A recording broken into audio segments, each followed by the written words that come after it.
سنقف بعد قليل إن شاء الله. أول الكتب إقراء هو كتاب التوحيد، ونتكلم فيه من خلال مقدمتين. المقدمة الأولى التعريف بالمصنف، وتنتظم في 9 مقاصد. المقصد الأول نسبه، اسمه ونسبه، فهو العلامة الشيخ محمد ابن عبد الوهاب ابن سليمان ابن علي ابن مشرف الوهيبي التميمي النجدي الحنبلي رحمه الله تعالى. المقصد الثاني كنيته، يكنى بأبي علي، وهو الأكبر من أبنائه، وقد مات صغيرا، سمى ولدا آخر باسمه أيضا. المقصد الثالث لقبه، يلقب بشيخ الإسلام والإمام المجدد. المقصد الرابع مولده، ولد رحمه الله تعالى في بلدة يقال لها العيينة، وهي تبعد عن مدينة الرياض قرابة 70 كيلو، في عام 1115. كم يا إخوان؟ 1115. كان بعض المعلمين الذين يدرسون في المدارس عندما يريد أن يربط المعلومة بشيء حتى الطالب لا ينسى، يشير بيده هكذا، يقول إيش؟ بعضهم يقول يا ويلك تنسى. كأنه إيش؟ 1 1 1 كم؟ 5. 1115. هذا تاريخ مولده رحمه الله تعالى. إذا ولد في بلدة إيش يا إخوان؟ العيينة. ولد في بلدة العيينة.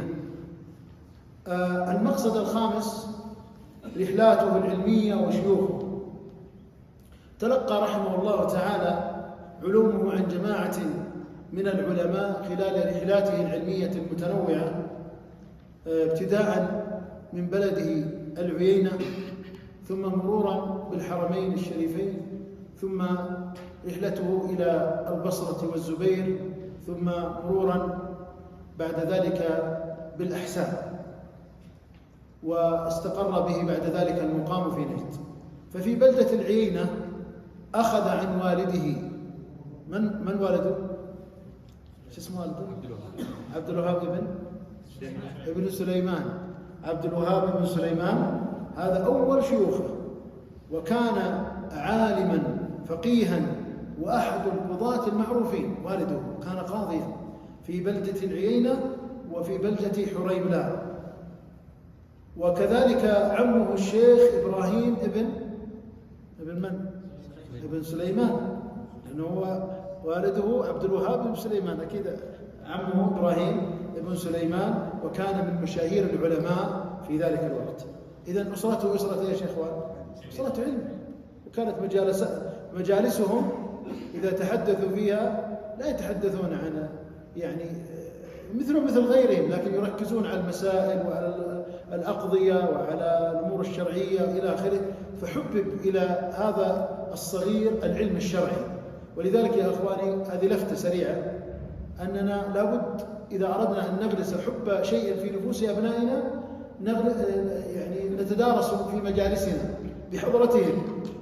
فإذا تكلمنا عن العلم أحبوا العلم، تكلمنا عن الرياضة أحبوا الرياضة، تكلمنا عن الأراضي والعقارات أحبوا العقارات، تكلمنا عن كذا كذا، فينشأ ناشئ الفتيان منا على ما كان عوده أبوه. فالإنسان على ما عودت أبنائك يتعودون، والله المستعان.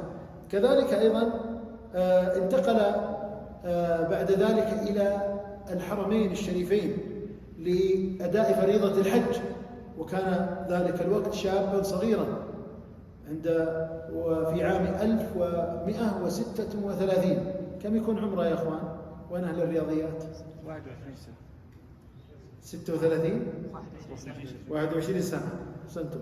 طيب ذاك الوقت حج، وعندما رأى حلق العلم فتن بها، واستأذن والده أن يبقى لأنه حج مع والده، فاستأذن أن يبقى في مكة لطلب العلم عند مشايخ مكة، وجلس فيها وجلس في حلقها يتعلم. ثم بعد ذلك انتقل إلى المدينة، وأيضا رأى حلق العلم عامرة في مسجد رسول الله، وجلس يتفقه ويتعلم ويجرد الكتب على علمائها. ممن درس عليهم في ذلك البلد لمكة والمدينة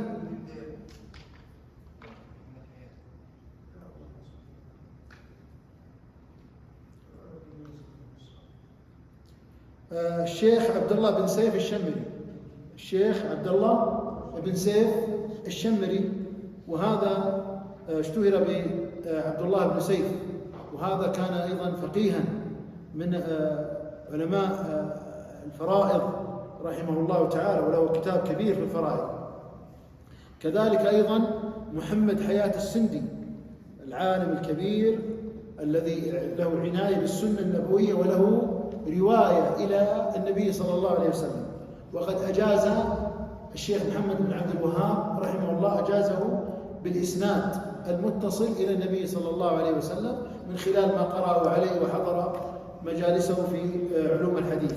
كذلك الشيخ علي أفندي الداغستاني الدمشقي درس عليه وأفاد منه، وثم بعد ذلك عاد إلى العيينة واشتاقت نفسه لأن يعني ينطلق إلى بلاد العلم، وكانت بلاد العلم في ذلك الوقت عامرة في البصرة، كان يوجد فيها مدارس وفيها مع ما يوجد فيها من البدع والأمور المنكرة التي سنعرج عليها فيما بعد.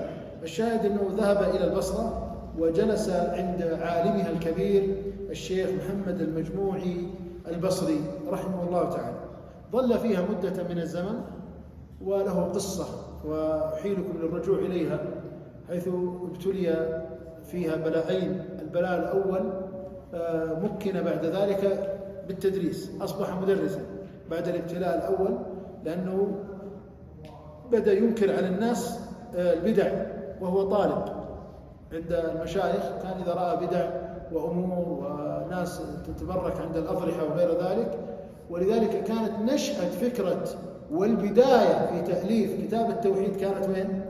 في تلك الرحلة العلمية في البصرة كما سنبين فيما بعد. بعد ذلك البلاء الثاني حصل له وأخرج من البصرة، ثم اتجه بعد ذلك إلى الشام يريد أن يطلب العلم في المدارس الحنبلية في الشام، لكنه حصلت له يعني حادثة كاد أن يهلك فيها، حيث ظل الطريق ما كان مع أحد، قصرت به النفقة، فرزقه الله بشخص حمله معه إلى الزبير ومنها إلى الأحساء، ثم ظل في الأحساء مدة ودرس على علمائها هناك مثل الشيخ عبد اللطيف العفارقي الأحسائي، وكذلك الشيخ عبد الله بن فيروز الوهيبي التميمي الأحسائي، ونسخ كثير من الكتب ككتب شيخ الإسلام ابن تيمية والشيخ محمد وابن القيم وغيرهم من أهل العلم. ثم عاد إلى وين؟ لا، عاد إلى حريم. لا، طيب ليش ما رجع إلى العيينة؟ لأن والده انتقل إلى حريم لا قاضيا، وأسرته انتقلت هناك، فعندما أراد العودة لم يجد أهله بقيوا في العيينة، فذهب إلى حريم. حريم يعني تبعد عن العيينة قرابة يمكن 50 كيلو كذا شمالا، فبقي هناك مدة وبدأ يمارس شيء من الدعوة وضيق عليه، ولكن وكان والده فيه حكمة ولا يحب المصادمة، فمنعه أن يجابه أحد، منعه والده أن يجابه أحد حتى يعني توفي والده. فعندما توفي والده انطلق في الدعوة كما سنقول بعد قليل إن شاء الله. طيب، إذن المقصد السادس تلاميذه. الشيخ بعد أن استقر في الدرعية، وقبلها بدأت دعوته في حريملا وفي العيينة كما سنذكر بعد قليل، بدأ يعني يجتمع حوله الطلبة تنشط الحركة العلمية من خلال تدريسه وإقراء كتب العلم وتأليفاته، فبدأ يتكاثر حول الطلبة. ومن أبرز الطلاب الذين انتفعوا من علمه ونشروا علمه هم من؟ أبناؤه، أبناء الشيخ. وهذه لفتة أخرى لطلاب العلم، أنك أيضا تجتهد في أبنائك وتحبب إليهم العلم. الهادي الله والموفق الله، فليس لازم أن يكون أبناء العالم علماء، ولكن الإنسان يجتهد في أن يحبب العلم إلى أبنائه ويغرس فيهم محبة العلم، وبعد ذلك يحصل إن شاء الله الخير الكثير. فممن انتفع من أبناء الشيخ حسين بن محمد المتوفى عام 24 و200، وكذلك عبد الله بن محمد، وكذلك علي بن محمد، وإبراهيم بن محمد بن عبد الوهاب، وكذلك عبد العزيز بن محمد بن عبد الوهاب، وكذلك سليمان بن عبد الله ابن محمد بن عبد الوهاب. هذا حفيد الشيخ ومن كبار علماء الحديث في نجد، الحفيد، وله كتاب شهير، من يعرفه؟ له كتاب شهير، من يعرفه؟ في شرح كتاب التوحيد. هو أول كتاب شرح فيه كتاب تيسير العزيز الحميد، شرح كتاب التوحيد. وهل اكتمل الكتاب؟ كم بقي فيه؟ يعني أبواب قليلة في آخر يسيرة. أكمله بعد ذلك ابن عمه من؟ عبد الرحمن بن حسن في كتابه الشهير فتح المجيد، فاختصر كتاب تيسير العزيز الحميد وأضاف الأبواب المتبقية فاكتمل الكتاب حينئذ. أي نعم. إذن كذلك أيضا من تلاميذ الشيخ عبد الرحمن بن حسن اللي هو صاحب فتح المجيد، وكذلك الإمام عبد العزيز بن محمد بن سعود، يعني إمام المسلمين في ذاك الزمان، والإمام سعود بن عبد العزيز بن محمد بن سعود، والشيخ سعيد بن حجي، والشيخ حسين بن غنام الحسائي، والشيخ عبد العزيز بن عبد الله الحصين، والشيخ حمد بن ناصر بن معمر، في آخرين. المقصد السابع دعوته. كما تعلمون يا أخوان، الشيخ يعني منذ بداية نشأته وهو مهتم بالدعوة، فبدأ الدعوة في أي بلد قلنا، يعني يعني أظهر دعوته وبدأ يجاهد بالدعوة في أي بلد؟ في البصرة في العراق. كان يوجد فيها الرافضة، ويوجد فيها الصوفية، ويوجد فيها القبورية، وأيضا يوجد فيها السنة، وبدأ يدعو الناس إلى التوحيد. وكما قلت أعيدكم ابحثوا عن قصة الشيخ في البصرة، تجد فيها عجائب وغرائب ومواقف عجيبة لا يتسع المقام لذكرها، ولو في وقت لذكرناها. أوذي وأخرج منها كما قلنا لكم، ولما عاد إلى حريملة استجاب له الناس. ثم يعني بعد وفاة والدي طبعا في البداية وجد مضايقة، بعدين بعد ما توفي والده انطلق في الدعوة حتى أيضا أوذي في حريملة وكاد أن يقتل في حريملة، وله قصة فيها. ثم خرج إلى وين؟ عاد إلى مسقط رأسه بلده العينة، وفعلا بدأ يدعو وتواصل مع أميرها ابن معمر، ونصره نصرا عظيما، وبدأ يهدم القباب حول القبور. وتعرفون القبة الشهيرة التي كانت في نجد في ذلك الزمان، قبة تحت الصحابة، زيد بن الخطاب أخو عمر بن الخطاب، كان له قبر يطاف حوله ويزار ويدعى، وهناك أشجار إلى آخره. فأمر بقطع هذه الأشجار ويعني هدم القباب على أمر أمير العينة بن معمر، وظل فيها مدة حتى وصل خطاب إلى أمير العيينة بإخراج الشيخ من عنده، وإلا سوف يحاصر اقتصاديا، لأنه كان له يعني مزارع في الأحساء، وهناك جته أوامر بإخراج هذا الشيخ من عنده. فقال له اصبر سينصرك الله وكذا وكذا. فالرجل اعتذر للشيخ بود وقال له يا شيخ لا نستطيع، اخرج من عندنا سالما. فخرج الشيخ من عنده لا يلوي على شيء حتى توجه إلى الدرعية، وهنا التقى مع الإمام محمد ابن سعود، وهنا أسست الدولة السعودية على التوحيد من أول يوم. يعني سمع بمقدم الشيخ محمد بن عبد الوهاب، وله قصة طبعا، يعني ذهب إلى طلابه وسمع الناس بوجود الشيخ، فأراد الأمير أن يلتقي بالشيخ ويدعوه، فقالت له زوجته الصالحة زوجة الأمير، قال هذا الرجل خرج طريدا فلا يصلح أن تدعوه، ربما يخاف يعني يقول تبطش به، فاذهب إليه أنت. ففعلا ذهب الأمير محمد بن سعود إلى الشيخ والتقى وتعاهد على نصر الدين والدعوة والتوحيد، فقامت بالله الحمد دولة التوحيد في ذلك الوقت، وانتشرت الدعوة وحتى بلغت أصقاع الجزيرة العربية شمالا وجنوبا وشرقا وغربا. وبعد ذلك ننتقل إلى المقصد الثامن، مصنفاته. الشيخ له مصنفات كثيرة جدا يا أخوان كما تعلمون، منها أعطوني أسماء عندي كتاب التوحيد هذا، أحسنت، كشف الشبهات، فضل الإسلام، أحسنتم، أيضا ثلاثة الأصول، نعم، قواعد الأربع، نعم، أي طيب، هذا غير من الكتب اللي غير شهيرة. ستة الأصول الستة أو ستة أصول، نعم نعم، مختصر السيرة، مختصر زاد المعاد، مسائل الجاهلية. طيب في الفقه ما له مؤلفات؟ شروط الصلاة وأركانها، أسأل المتون، شروط الصلاة واجباتها وأركانها، شروط الصلاة، آداب المشي للصلاة، أيضا مختصر.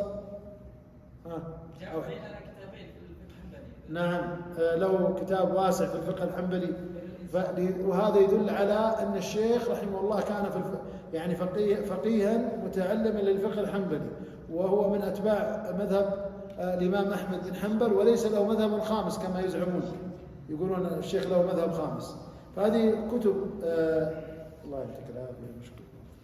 فله كتب كثيرة يا أخوان الشيخ رحمه الله تعالى. وهناك جهد لجامعة الإمام قبل سنوات طويلة أنهم جمعوا جميع مؤلفاته في موسوعة واحدة، بلغت عدد مجلداتها كم يا أخوان؟ 15 مجلدا، 15 مجلدا جمعت فيه جميع مؤلفات الشيخ. المقصد التاسع والأخير وفاته. توفي رحمه الله تعالى في الدرعية، وكان ابتداء المرض به في شوال، ثم كانت وفاته رحمه الله يوم الاثنين من آخر الشهر في عام 1206 عن عمر كم يا أخوان يصير عمره؟ 92 عاما أو قرابة 91 عاما، قضاها في العلم والتعليم والدعوة والجهاد وبذل الخير، فرحمه الله تعالى رحمة واسعة على ما قدمه للإسلام والمسلمين. فكان رحمه الله تعالى يعني له بصماته منذ أن بدأت دعوته إلى يومنا هذا، من خلال الدعوة إلى التوحيد ومحاربة جميع مظاهر الشرك والبدع، فرحمة الله عليه. المقدمة الثانية التعريف بالمصنف، وتنتظم في 9 مقاصد أيضا. المقصد الأول اسم الكتاب، ما اسمه؟ إذا أردت أن تسمي كتابا ترجع إلى المطبوع ولا المخطوط؟ المخطوط. والمخطوط هذا يكون في الذي كتبه المؤلف ولا أي مخطوط؟ اللي كتبه المؤلف. لو ما وجدنا نسخة المؤلف اللي كتبه تلاميذ المؤلف وقرأت على المؤلف، أو قرأ أو كتبت وقرأت على تلاميذ المؤلف، يعني هذا يعتبر من التوثيق العلمي لمعلومات الكتاب واسم الكتاب، كما أيضا سنشير إلى هذه القضية أول ما نبدأ إن شاء الله في قراءة الكتاب. إذن عندنا يا أخوان اسم الكتاب، وجدت كثير بعض أو عدة مخطوطات فيها عدة مسميات. طيب، المسمى الأول كتاب التوحيد بس كذا. المسمى الثاني كتاب التوحيد الذي هو حق الله على العبيد، وهو الاسم ايش؟ الشهير. الاسم الثالث كتاب التوحيد فيما يجب من حق الله على العبيد. الاسم الرابع كتاب التوحيد وهو حق الله على العبيد. الاسم الخامس كتاب التوحيد الذي هو حق الله العبيد. الاسم السادس كتاب التوحيد الذي خلق الله لأجله العبيد، اللي قبلها العباد. طيب تعددت الأسماء، وش المرجح؟ المرجح يا أخوان الاسم الأول هو الشهير كتاب، يعني أو يقال اختصارا كتاب التوحيد، صح ولا لا؟ نقرأ كتاب التوحيد، عندنا درس كتاب التوحيد، لكن هذا من باب الاختصار. لكن الاسم الموثق الذي يعني وجد في نسخ تلاميذ المؤلف وهو المعتمد عند العلماء هو الاسم الذي رسخ في أذهانكم، وهو كتاب التوحيد الذي هو حق الله على العباد. وللترجيح له أسباب يعني لا داعي لذكرها. المقصد الثاني توثيق نسبة الكتاب إلى المؤلف. العلماء يوثقون نسبة الكتاب إلى المؤلف، فاتفاق النسخ الخطية على نسبة الكتاب إلى المؤلف هذا مرجح. كذلك أيضا المؤلف نفسه ذكر هذا الكتاب في بعض رسائله الأخرى، هذه أيضا ممن يعني يؤكد على نسبة الكتاب إلى مؤلفه. اتفاق المترجمين الموافقين والمعارضين للشيخ محمد عبد الوهاب على نسبة كتاب التوحيد إليه رحمه الله. كذلك اتفاق شراح هذا الكتاب على نسبته إليه من المعاصرين له كتلاميذه مثل سليمان بن عبد الله بن محمد عبد الوهاب أو عبد الرحمن بن حسن أو غيرهم ممن جاء بعده على يعني نسبة الكتاب إليه. كذلك وصول الكتاب إلينا بالإسناد، وصول الكتاب إلينا بالإسناد حسب الأسانيد المتبعة. فهذا الكتاب أنا أرويه عن شيخنا الشيخ محمد بن عبد الرحمن بن حسن محمد بن عبد الرحمن بن إسحاق آل الشيخ، عن حمد بن فارس بن رميح، عن عبد الرحمن بن حسن ابن محمد بن عبد الوهاب عن جده الشيخ محمد بن عبد الوهاب. وهناك طرق أخرى لهذا الكتاب غير هذا الطريق. فالمقصود أنه وجدت أسانيد توصل إلى الكتاب بالأسانيد الصحيحة، هذا مما يوصل أو ما يقوي نسبة الكتاب إليه. المطلب الثالث أين ومتى ألف كتاب التوحيد، وكم كان عمر الشيخ في ذلك الوقت عندما ألف هذا الكتاب. أشرنا إلى ذلك من خلال كلامنا السابق. فأين بدأ التأليف؟ هذا القول الأول. إذا قالوا في البصرة. طيب إذا كان في البصرة فكانت رحلته إليها عام 1137 إلى عام 1139، فيكون لو قلنا التأليف في آخر 39، طيب يكون عمره يوم ألف الكتاب كم يا أخوان؟ 24 سنة. شوف كيف التوفيق. هذا الكتاب ألفه وعمره 24 سنة وهو في بداية الطلب لاستفادته من المكتبات. والثاني قالوا أنه الفكرة كانت في البصرة، ولكن بداية التأليف كان وين؟ في العينة ولا في حريملة؟ لا في حريملة، لأنه رجع إلى حريملة بعد البصرة، تمام؟ وظل فيها مدة إلى أن انتقل بعد ذلك للعينة وانشغل بالدعوة وانشغل كذا. طيب فيكون عمره حينئذ 38 سنة، 38 سنة. وعلى كلا التقديرين يبقى إيش؟ شاب الشيخ في أول شبابه وهو يؤلف هذا الكتاب الذي يعتبر يعني مفخرة في العلم، وهو يعني من الكتب التي لم يؤلف مثلها في بابها، فرحمه الله تعالى رحمة واسعة. طيب المطلب أو عفوا يعني أيضا من المقصد الرابع سبب التأليف الكتاب. ليش ألفه؟ طبعا لم يذكر الشيخ في مقدمة كتابه السبب الذي دفعه لتأليف، لكن الناظر في حال الأمة في وقت الشيخ وما كان تأليف الكتاب وما تبع الكتاب من جهود مبرر للشيخ لا يحتاج إلى كبير عناء في معرفة السبب، وانتشار البدع وانتشار عبادة غير الله وانتشار بناء أضرحة القبور والطواف حولها، ويعني ظهور مظاهر الشرك الصراح في ذلك الوقت. وللأسف ما زال بعضها الآن موجودا في بعض البلاد، نسأل الله أن يردهم إلى الحق. كان من الأسباب العظيمة لتأليف هذا الكتاب. ولذلك من الدعوة إلى الله سبحانه وتعالى يا إخوان التأليف فيما ينفع الناس، التأليف فيما ينفع الناس. طيب، هنا أيضا مبحث آخر، وهو المسائل الموجودة في كتاب التوحيد، هل هي من تأليف الشيخ وضعها فيه أو ليست من تأليف الشيخ؟ هل هي جزء من الكتاب أو ليست جزء من الكتاب؟ طبعا وجدت بعض النسخ لا يوجد فيها مسائل، وأكثر النسخ فيها المسائل. والصحيح والمرجح والذي يعني أثبته العلماء من خلال شروحهم وتلاميذ الشيخ أن المسائل التي تعقب كل باب هي من تأليف الشيخ، وهي أيضا جزء لا يتجزأ من الكتاب، وهي أيضا تنم على فقه الشيخ وفهمه للنصوص واستنباطه رحمه الله تعالى من هذه النصوص. فلا يعني، وطبعا لو نظرنا إلى مثلا كتاب تيسير العزيز الحميد، طيب لا نجد بعده يعني يجيب كل باب والحديث لا يجي، أو فتح المجيد أحيانا ما يجيب المسائل بعد ما ينتهي، ما يجيبها، إنما يضمنها إيش؟ الشرح، يضمنها الشرح، هذا هو. ولكن نصها موجود في ثنايا الشرح. وجدت بعض النسخ الكثيرة يعني فيها هذه المسائل، طيب، هنا إضاءات سريعة على موضوع هذه المسائل.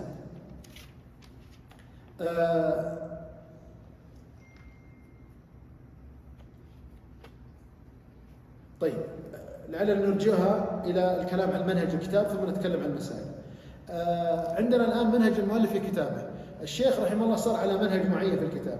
الإمام محمد بن عبد الوهاب لم يسبق بكتاب اختص بتوحيد الألوهية على هذا النمط، يعني لم يسبق أحد من أهل العلم أن ألف بهذا الشكل في توحيد العبادة مثل كتاب الشيخ رحمه الله تعالى. والشيخ جعل هذا الكتاب أصلا في توحيد الألوهية. إذن عندنا كم أنواع التوحيد يا أخوان؟ 3: الألوهية، عفوا نبدأ الربوبية والألوهية والأسماء. هذا الكتاب مختص بماذا؟ الربوبية ولا الألوهية؟ الألوهية اللي هي تسمى توحيد العبادة. هل أخلاه من الإشارة إلى الربوبية والأسماء والصفات؟ أخلاه ولا يوجد فيه مضمن، يوجد، لكن التركيز الأكبر والهدف المباشر هو إيش؟ الألوهية. ولذلك الذي يريد أن يدرس توحيد الألوهية ويدرس توحيد الأسماء والصفات يجمع كتابين مع بعضهما، هما كتاب التوحيد والواسطة، اللي هي الأخوان الله وفقنا وإياهم في هذه الدورة لأن نجمع هذين الكتابين اللذين يعدان أصلا في هذه المسألتين العظيمتين. طيب، ومن عنايته بالتوحيد في كتابه أنك تلاحظ فيه أن المقدمة مشتملة على استفتاح بأهمية التوحيد، وأن الله خلق الجن والإنس لأجل عبادة الله وحده، ثم التركيز على الكفر بالطاغوت، ثم ذكر المؤلف حديث معاذ بن جبل رضي الله عنه الذي يبين أن التوحيد هو حق الله على عباده. والباب الأول يعني من الأبواب الأولى فضل التوحيد وما يكفر إيش؟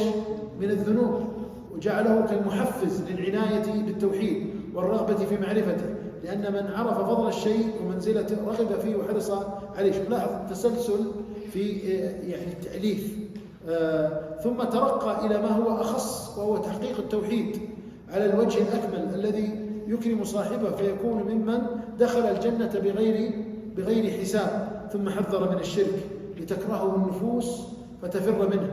ثم حذر المؤلف من صور الشرك التي يكثر وقوعها بين الناس في زمانه، من الباب السادس باب من الشرك لبس الحلقة والخيط إلى الباب السابع عشر.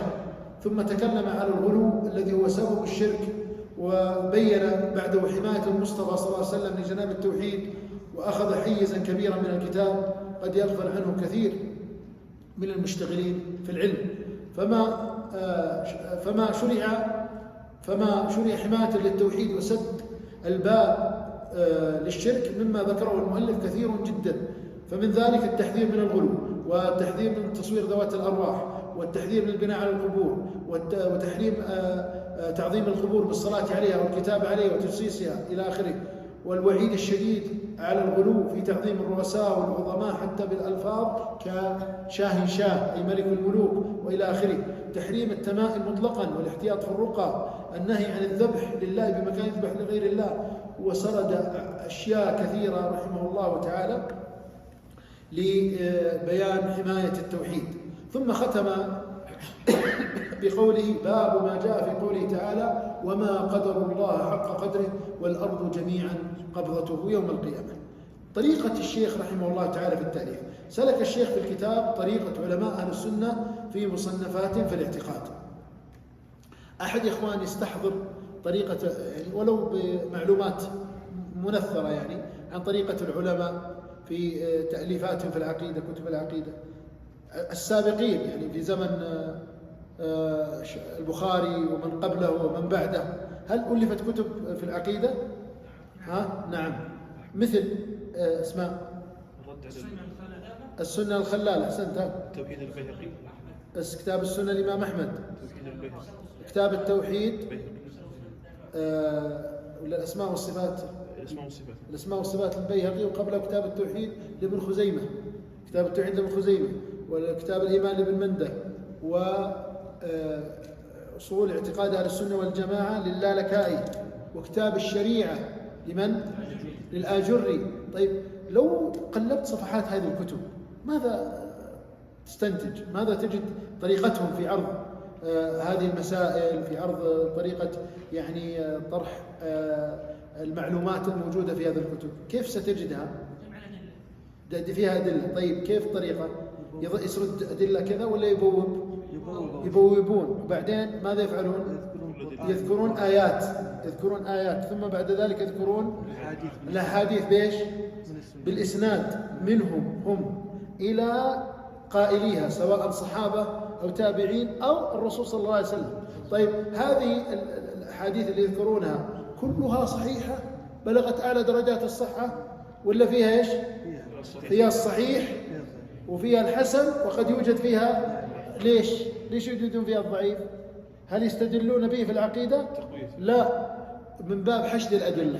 فالمسألة وضحت، لكن يزيدونها وضوحا من خلال جمع كل الأدلة الموجودة. فأنت إذا قلبت هذه الكتب ستفاجأ أن تجد أحيانا في بعض الحديث فيها ضعف، لكن القضية لم تثبت بهذا الحديث الضعيف، ثبتت بأصلها بالآية، ثم بالحديث الصحيح، ثم بالحديث الحسن، وقد يورد حديث ضعيف للطيفة لشيء لأمر من باب حشد الأدلة.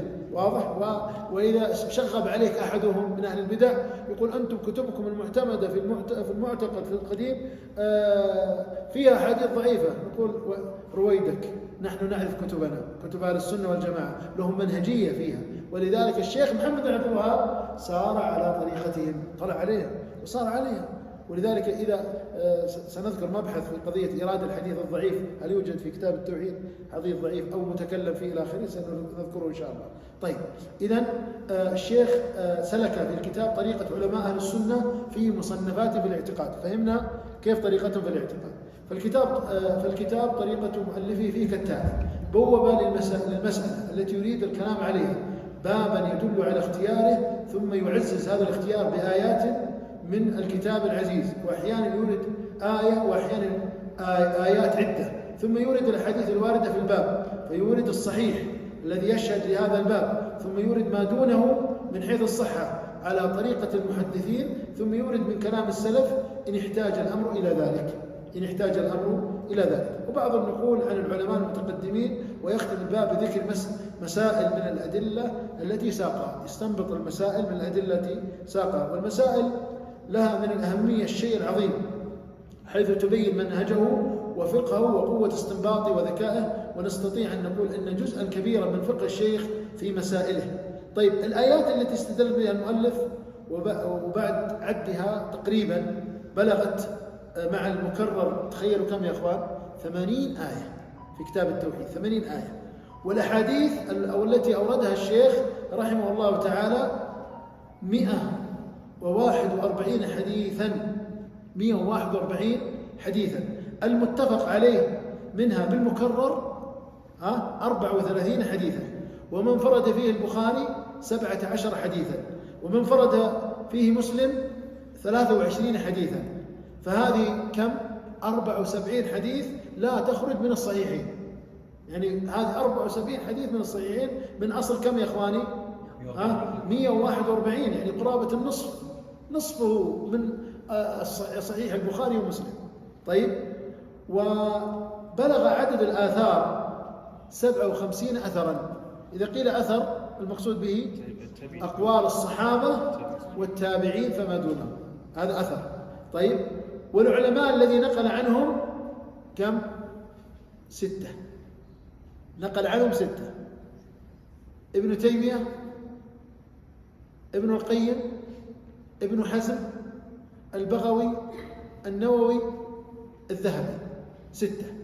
فنقل عن ابن تيمية 3 نقول، ونقل عن ابن القيم 3 نقول، والبقية ال4 نقل عنهم من نقل واحد. ونقل عن الذهبي نقل، والبغوي نقل، وابن حزم نقل، والنووي نقل واحد وسماه باسمه. إذن أورد أسماء 6، وكلهم من القرن الرابع فما بعده، وكلهم من القرن الرابع فما بعده. المسائل التي استفاد منها من الأدلة، يعني المسائل، عدد المسائل كم تتوقعون يا إخوان؟ فيه مسائل، المسألة الأولى، الثانية، الثالثة، العرب، كل الكتاب هنا فيه مسائل. كم تتوقعون مسألة؟ 50 ولا 60 ولا 100؟ فوق 200. 592 مسألة. 592 مسألة في كتاب التوحيد الذي سنسرد الحين بدون توقف ولا تعليق، لأنه لو علقنا على لو أعطينا كل مسألة دقيقة كم نحتاج؟ قسمها على الساعات كم تطلع؟ أي ما ننتهي. ولذلك شوف شروحات المشايخ عليها وكذا. وأقل باب فيه مسائل كم يا إخوان؟ أقل باب مسائل كم مسألة؟ مسألة 1، وهو باب تفسير التوحيد وشهادة أن لا إله إلا الله، أورد فيها مسألة 1. الباب اللي قبله مباشرة كان الظاهر ثقل على الناس شوي فراد التخفيف، فهو أطول باب اللي هو باب الدعاء إلى شهادة أن لا إله إلا الله، أورد فيه 30 مسألة. وبعدين عاد يوم قال طولت شوي أعطاهم مسألة 1 في الباب الذي يليه. طيب، فائدة: هل يوجد كتاب اختص بشرح المسائل فقط حق كتاب التوحيد؟ يوجد؟ نعم، تفضل. ايوه، لا احسنت. اللي هو الدويش رحمه الله، توفي عام 1409. فائدة: أول كتاب على مسائل الأبواب فقط ويربطها بالباب ويبين وجه ذكر المؤلف لها، هو كتاب التوضيح المفيد، اسمه التوضيح المفيد لمسائل كتاب التوحيد، للعلامة المحدث عبد الله بن محمد الدويش رحمه الله تعالى، الذي أيضا توفي صغيرا رحمه الله تعالى، وهو كان من محدثي القصيم.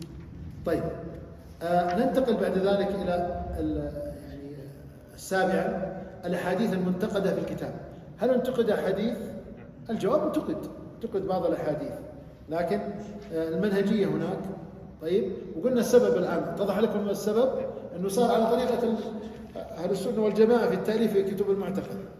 هناك من أهل العلم وطلبتي تتبع بعض هذه الأحاديث في هذا الكتاب وبين أنها ضعيفة على حسب ما أدته إليه اجتهاده، وتجاوز آخرون فأنكروا الاستدلال بها. وذهب طائفة من العلماء على رأسهم الشيخ العلامة شيخنا الشيخ عبد العزيز بن باز رحمه الله تعالى إلى أن أحاديث الكتاب لا تنزل عن درجة الحسن. ما شاء الله تبارك الله. سيد جوائز طبعت البخاري ومسلم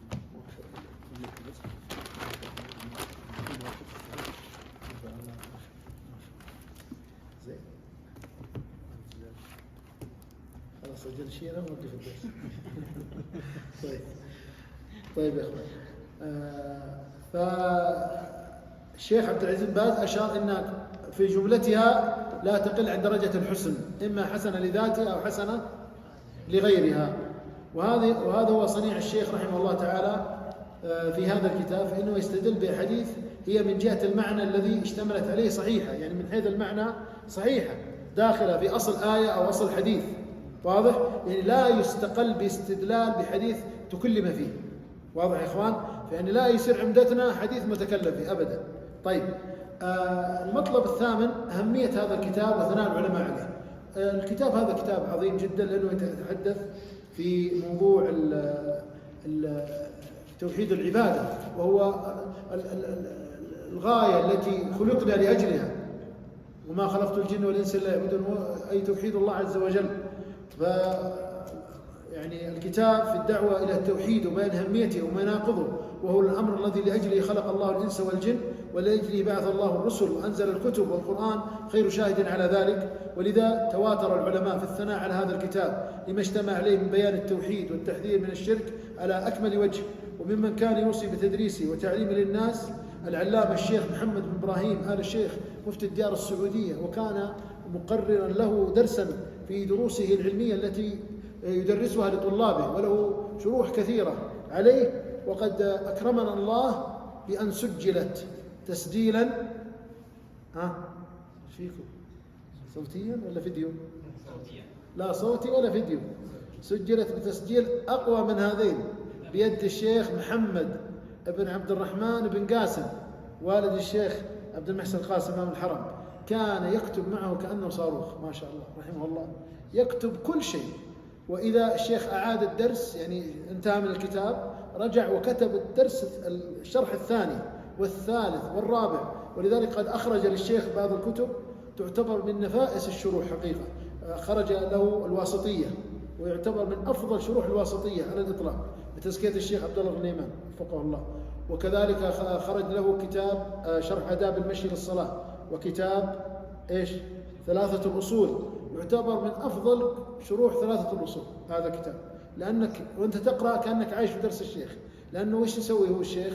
يكتب كل شيء، الشرح، وبعدين المراجعة اللي نهاية الدرس، ثم درس اليوم الثاني الشيخ يراجع للطلاب، فهو يراجع معهم، يكتب المراجعة كما هي تمام، ويشرح، ثم إذا انتهى من الدرس لخص لهم الدرس.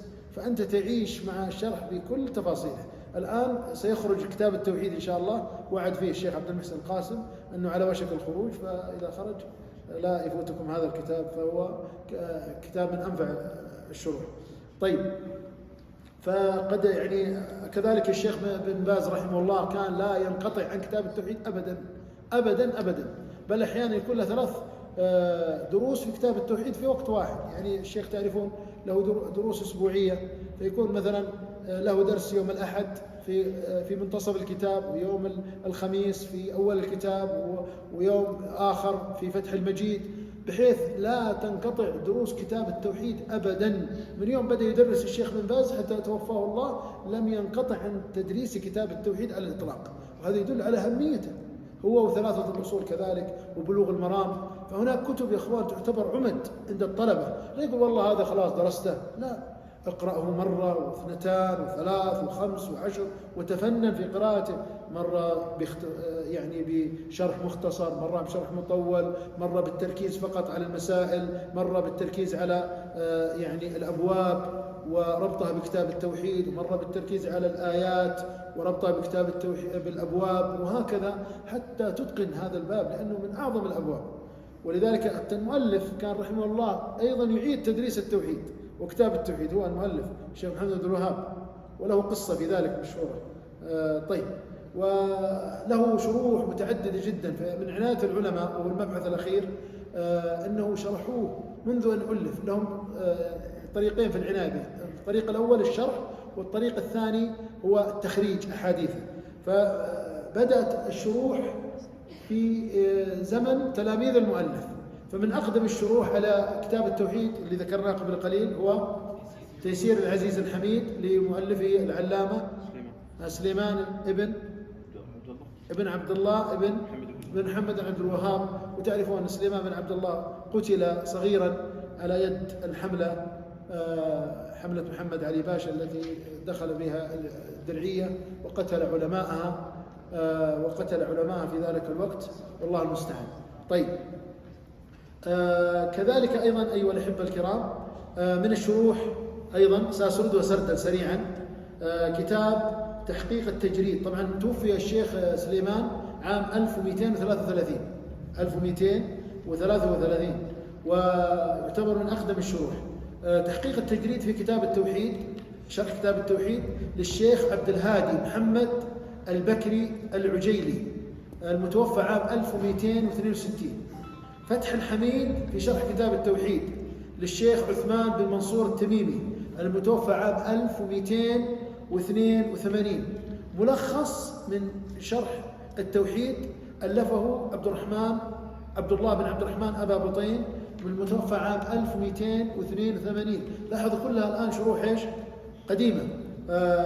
فتح المجيد لشرح كتاب التوحيد هذا ألفه من يا إخوان؟ عبد الرحمن ابن حسن ابن محمد ابن عبد الوهاب المتوفى عام 1285. قرة عين الموحدين للشيخ نفسه اللي هو للشيخ عبد الرحمن بن حسن المتوفى عام 1285. إبطال التمديد باختصار شرح كتاب التوحيد للعلامة المحدث الشيخ حمد ابن علي ابن عتيق المتوفى عام 1301. ولابنه حاشية على كتاب التوحيد اللي هو ابنه إسحاق ابن حمد ابن عتيق. وكذلك أيضا فتح الحميد المجيد شرح كتاب التوحيد لحامد ابن حمد ابن محسن. والقول السديد في مقاصد التوحيد، وهذا شرح مميز يا إخوان ومختصر لمن؟ السعدي عبد الرحمن بن ناصر السعدي المتوفى عام 1376 رحمه الله تعالى. حاشية كتاب التوحيد لعبد الرحمن بن قاسم والد محمد اللي قلناه خطه سريع اللي يعتبر جد الشيخ عبد المحسن. اي نعم. اللي جمع الفتاوى مع ابنه محمد ساعدة بعد هو اللي جمع الفتاوى، وجمع فتاوى الشيخ بن إبراهيم أيضا. طيب هذا الشيخ توفي عام 1392 يعني قريب شوي، قبل كم سنة؟ 46 سنة، قبل 46 سنة عام 1392. الدر النضيد على أبواب التوحيد لسليمان ابن عبد الرحمن ابن حمدان شيخ مشايخنا توفي عام 1397. التوضيح المفيد لمسائل التوحيد لمن هذا؟ التوضيح المفيد لمسائل كتاب التوحيد لمسائل ذكرناها الحين. أيوة اللي هو الشيخ عبد الله الدويش رحمه الله تعالى المتوفى عام 1409. الجامع الفريد للأسئلة والأجوبة على كتاب التوحيد، هذا كتاب لذيذ وجميل مؤلف الشيخ على طريقة سؤال وجواب، يصلح في البيت تسأل الأولاد، تسأل كذا، أنتم والإخوة تجتمعون في مثلا يعني يسمونها إيش، ديوانية ولا لا غير الديوانية اللي هي دورية يعني كل ليلة أحد كل ليلة اثنين تجتمعون على شاي وقهوة معكم كتاب تقرون 10 أسئلة 15 سؤال من هذا الكتاب وهكذا حتى تختمونه. اسمه الجامع الفريد للأسئلة والأجوبة على كتاب التوحيد للعلامة الشيخ عبد الله بن جار الله، وهذا الشيخ معاصر توفي عام 1414 وهو من مشايخ الشيخ عبد العزيز السدحان ويثني عليه كثيرا وعلى مؤلفاته. فوائد من شرح كتاب التوحيد وهي عبارة عن فوائد علمية. وهناك شرح آخر أيضا للشيخ عبد العزيز بن باز رحمه الله تعالى موجود ومفرغ، وللشيخ كما قلنا له شروح كثيرة فرغ بعضها موجود، وفي موقع الشيخ موجود له صوتي ومفرغ أيضا اللي يبغى يجمع بين الصوت والكتابة، ومكتوب وورد بعد إذا تبغى تلخص تكتب فوائد أيضا موجود أيضا. كذلك أيضا هناك أيضا شرح للشيخ محمد بن عثيمين اسمه القول المفيد، وكذلك أيضا للشيخ صالح الفوزان عدة شروح منها إعانة المستفيد بشرح كتاب التوحيد للشيخ صالح الفوزان، وكذلك أيضا التعليق المختصر المفيد على كتاب التوحيد. وهذا يا أخوان أنصحكم به كتاب اللي هو الملخص، اسمه الملخص شرح كتاب التوحيد، الملخص شرح كتاب التوحيد. وركز فيه الشيخ على اللي هو مناسبة الباب، وسنأخذ منه أشياء نقرأها إن شاء الله في أثناء التعليق على الأبواب إن شاء الله، لنرى يعني كيف عمق الشيخ في ذكر هذه الفوائد. سأقرأ أثناء قراءة الأخ أقرأ لكم كلام الشيخ صالح الفوزان على مناسبات الأبواب. كذلك أيضا التمهيد لشرح كتاب التوحيد للشيخ الشيخ صالح بن عبد العزيز آل الشيخ اللي هو وزير الشؤون الإسلامية السابق، له أيضا شرح ممتاز جدا ونافع ومفيد، ألقاه في دورة علمية وكان مركز ولم يعني يشرح المسائل، إنما ركز على الأبواب وعلى الآيات والأحاديث الواردة فيه وهكذا. هناك شروح كثيرة جدا للمشايخ. طيب، وهذا يدل على أهمية هذا الكتاب. هل هناك تخريج لأحاديث هذا الكتاب؟ الجواب نعم، يوجد تخريج لأحاديث هذا الكتاب، وهذه نوع من الخدمة. منها النهج السديد في تخريج أحاديث تيسير العزيز الحميد للشيخ جاسم الفهيد. هناك كتاب صغير كان باكورة تأليفات الشيخ صالح بن عبد الله بن حمد العصيمي، تعرفون الشيخ صالح، له تخريج، وهذا التخريج نادر، يعني طبعه ثم ما عاد عاد طبعه إعادة النظر فيه إلى يومنا هذا، وطبعة نادرة، اسمه الدر النضيد في تخريج كتاب التوحيد، ألفه هو طالب في الجامعة وفقه الله. كذلك أيضا ضعيف كتاب التوحيد، واحد كتب هذا الكتاب، وتخريج أحاديث منتقدة في كتاب التوحيد، وهذا الكتاب قرئ على الشيخ بن باز، تخريج الحديث منتقدة على كتاب التوحيد، وتنبيهات على كتب تخريج كتاب التوحيد لناصر الفهيد. وبهذا يا إخوان ننتهي من الكلام على مقدمتين قلنا، هي المقدمة الأولى الكلام على المصنف وهو الشيخ محمد بن عبد الوهاب، ذكرنا فيه مباحث، وكذلك المقدمة الثانية الكلام على المصنف، وكذلك هذا المنهج سنتخذه في الواسطية أيضا. وبذلك كان عندنا تصور شامل للمؤلف ولهذا الكتاب القيم النافع المفيد. وهنا أمر أنبه عليه إخواني قبل الشروع في إقراء هذا الكتاب، نحن في هذه الليلة المباركة سنمر على كل أبواب هذا الكتاب إن شاء الله، لن نخرج هذه الليلة إلا إذا ختمنا الكتاب، ونتعهد بذلك لو جلسنا إلى الفجر إن شاء الله. طيب، وهذا الكتاب أيها الأحبة يدرس في أيام بل شهور بل أحيانا سنوات، إذا أتينا نقف على كل باب وكل آية موجودة وكل حديث. ولكن للعلماء طرائق للعناية بالكتب وتدريس الكتب، منها هذه الطريقة التي بين أيديكم، هي طريقة المرور على الكتاب لأخذ تصور إجمالي ومعرفة أهم المسائل وأهم الأبواب الموجودة في هذا الكتاب الذي ندرسه. بعد ذلك الإنسان يدرس هذا الكتاب بشكل متوسط ثم يتعمق إن شاء، لكن يبدأ بالتعمق والتوسع يعني بهذه الطريقة يا إخوان يشتت الإنسان نفسه وتظل عليه أيام يستثقل فيها العلم. ولذلك العلماء ممن أدركناهم من طبقة الشيخ بن باز ومن هو بعده ومن هو قبله، كان هؤلاء العلماء يا إخوان يدرسون في مدة محدودة.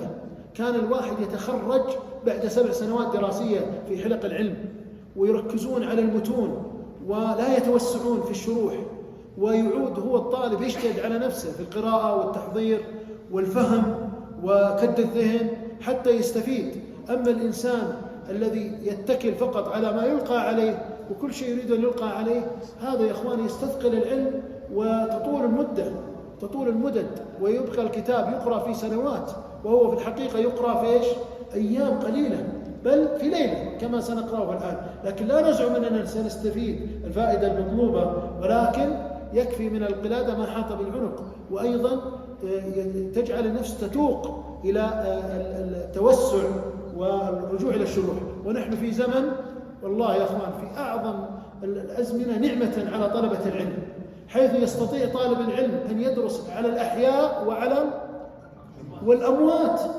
ويدرس على شيخه وشيخ شيخه وشيخ شيخ شيخه كلهم من خلال ما سجل للمشايخ والعلماء. فأنت تدرس على تلميذ درس على تلميذ الشيخ بن باز مثلا، تستطيع أن تدرس عليه وعلى شيخه وعلى بن باز أيضا شيخ الشيوخ مثلا، وعلى الشيخ بن إبراهيم أيضا اللي هو شيخ الجميع رحمه الله. ليش؟ لأن الكتب موجودة والتسجيلات موجودة، لكن تنقصنا الهمة والعزيمة والتضحية في ذات الله. الصحابة بذلوا كل ما يستطيعون في تلقي العلم ونشر العلم والدفاع عن العقيدة والتوحيد وتحملها ونشرها. وكذلك نحن يا أخوان في زمن تسهلت علينا وسائل العلم وطرائقه وأساليبه، ومن هذه الطرائق التي سنسلكها الليلة هي طريقة العرض والتعليق. العرض والتعليق، وأكد وأعيد حتى لا يعجب بعض الإخوة الذين ربما لأول مرة يحضرون مثل هذا النوع من الدروس أنه يكون القراءة فيها نوع من ليس السرعة الشديدة ولا نقبلها التي تذهب المعنى، لكن إنها ليست فيها شرح وبيان ووقوف عند كل جملة، إنما يكفينا أن تفهم الباب ومناسبة الباب وربط الآيات بالباب نفسه وعلاقته بكتاب التوحيد، واضح؟ وتعرف عد الأبواب اللي موجودة في كتاب التوحيد، هل هي 30 باب؟ الآن أسأل يا إخوان، هل في كتاب التوحيد 30 باب ولا 40؟ كم يا إخوان؟ يعني أكثر من 50. يعني اللي يقول يا إخوان الكتاب أقل من 50 باب يرفع يده، يتوقع أنه أقل من 50 باب. ما أحد؟ كلكم أكثر؟ جميل. طيب إذا عرفنا أن هذا الكتاب، هذا كتاب التوحيد، في أكثر من 60 بابا سنقف عليها بابا بابا، والواحد عنده قدرة عقلية يحاول يستنبط ويفهم من خلال العرض، وكذلك سنشير إلى بعض الفوائد إن شاء الله. لكن مقصدنا يا إخوان هو طريقة من طرق التعلم، وهو قضية المرور والسماع والرواية، لأن هذا الكتاب إن شاء الله بعد نهاية المجلس سأجيزكم فيه. الآن ما في إجازة، إذا ختمنا نجيز. والكتاب كما قلنا لإخوانكم قبل ما يحضر الزملاء، سند الكتاب أنا أروي هذا الكتاب عن شيخي الشيخ محمد ابن عبد الرحمن بن إسحاق. لا بنعطيكم السند ومختوم موقع لا تخافوا. طيب، عن الشيخ محمد بن عبد الرحمن بن إسحاق آل الشيخ، عن حمد بن فارس بن رميح، عن عبد الرحمن ابن حسن ابن محمد بن عبد الوهاب، عن المؤلف. كم يصير يا اخوان؟ ايوه 4. لا 3 بينك، يعني بيني وبين المؤلف 3، وانت بينك وبين المؤلف 4. انت بينك وبين المؤلف 4، يعتبر سند يعني طيب ان شاء الله. في مقاييس اهل الحديث يسمونه ايش؟ سند ايش؟ عالي، سند عالي ومتصل. الله يجزاكم خير، شكر الله لكم، شكر الله لكم. طيب، فإن شاء الله ويكون أيضا سماع، أنا تلقيته سماعا، فيكون أنت تلقاه سماعا فترويه سماعا، يبقى عليه قضية إيش؟ الدراسة وسماع يعني سماع الشروح المسجلة للعلماء المعاصرين كالشيخ عبد العزيز بن باز، والشيخ إذا كنت مثلا ما تعودت على أسلوبه الشيخ بن عثيمين، الشيخ صالح الفوزان، الشيخ صالح آل الشيخ، وغيرهم كثير من أهل العلم. المقصود أن الإنسان يحاول ينمي ملكته العلمية في فهم الكتاب. وفائدة وأختم بها يا إخوان، أنت أمامك كتاب، هذا الكتاب أهم ما عليك كطالب علم أن تفهم هذا الكتاب من خلال شروح المشايخ، لا يكون تركيزك فقط على كلام المشايخ وتنسى أصل الهدف وهو فهم الكتاب. فأنت ما درست على الشيخ ولا سمعت شرح الشيخ إلا لفهم هذا الكتاب، هذا هو الهدف. فإذا أتاك الفهم بأقصر عبارة هذا المطلوب، وأقل وقت هذا المطلوب. ليس المطلوب تقول يا شيخ شرحك مختصر وقليل، أريد شرحا موسعا كثيرا. لا، أنا أريد أن أفهم كتاب التوحيد، أريد أن أفهم الواسطية، أريد أن أفهم الحموية، أريد أن أفهم التدمرية. أي طريق يوصلني لهذا الهدف سواء كان قصيرا أو متوسطا أصل إليه. ليش أختار الطريق الصعب والأسلوب الصعب والمدة الطويلة؟ واضح؟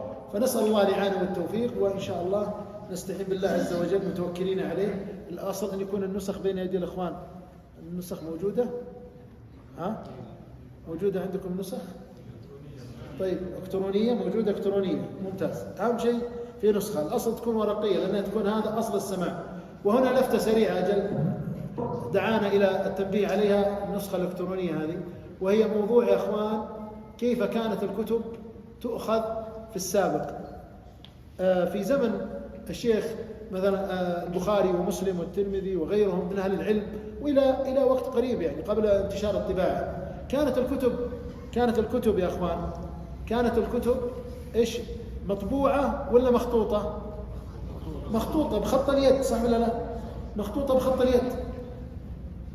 وهذه الكتب اللي بخط اليد كيف نضمن أنها هي التي كتبها الشيخ، أو يعني هي كلام الشيخ؟ كيف نضمن؟ كيف كانت تبدأ رحلة الكتاب؟ تبدأ رحلة الكتاب بكتابة المؤلف له، صح ولا لا؟ أو إملائه لناسخه أو لكاتبه.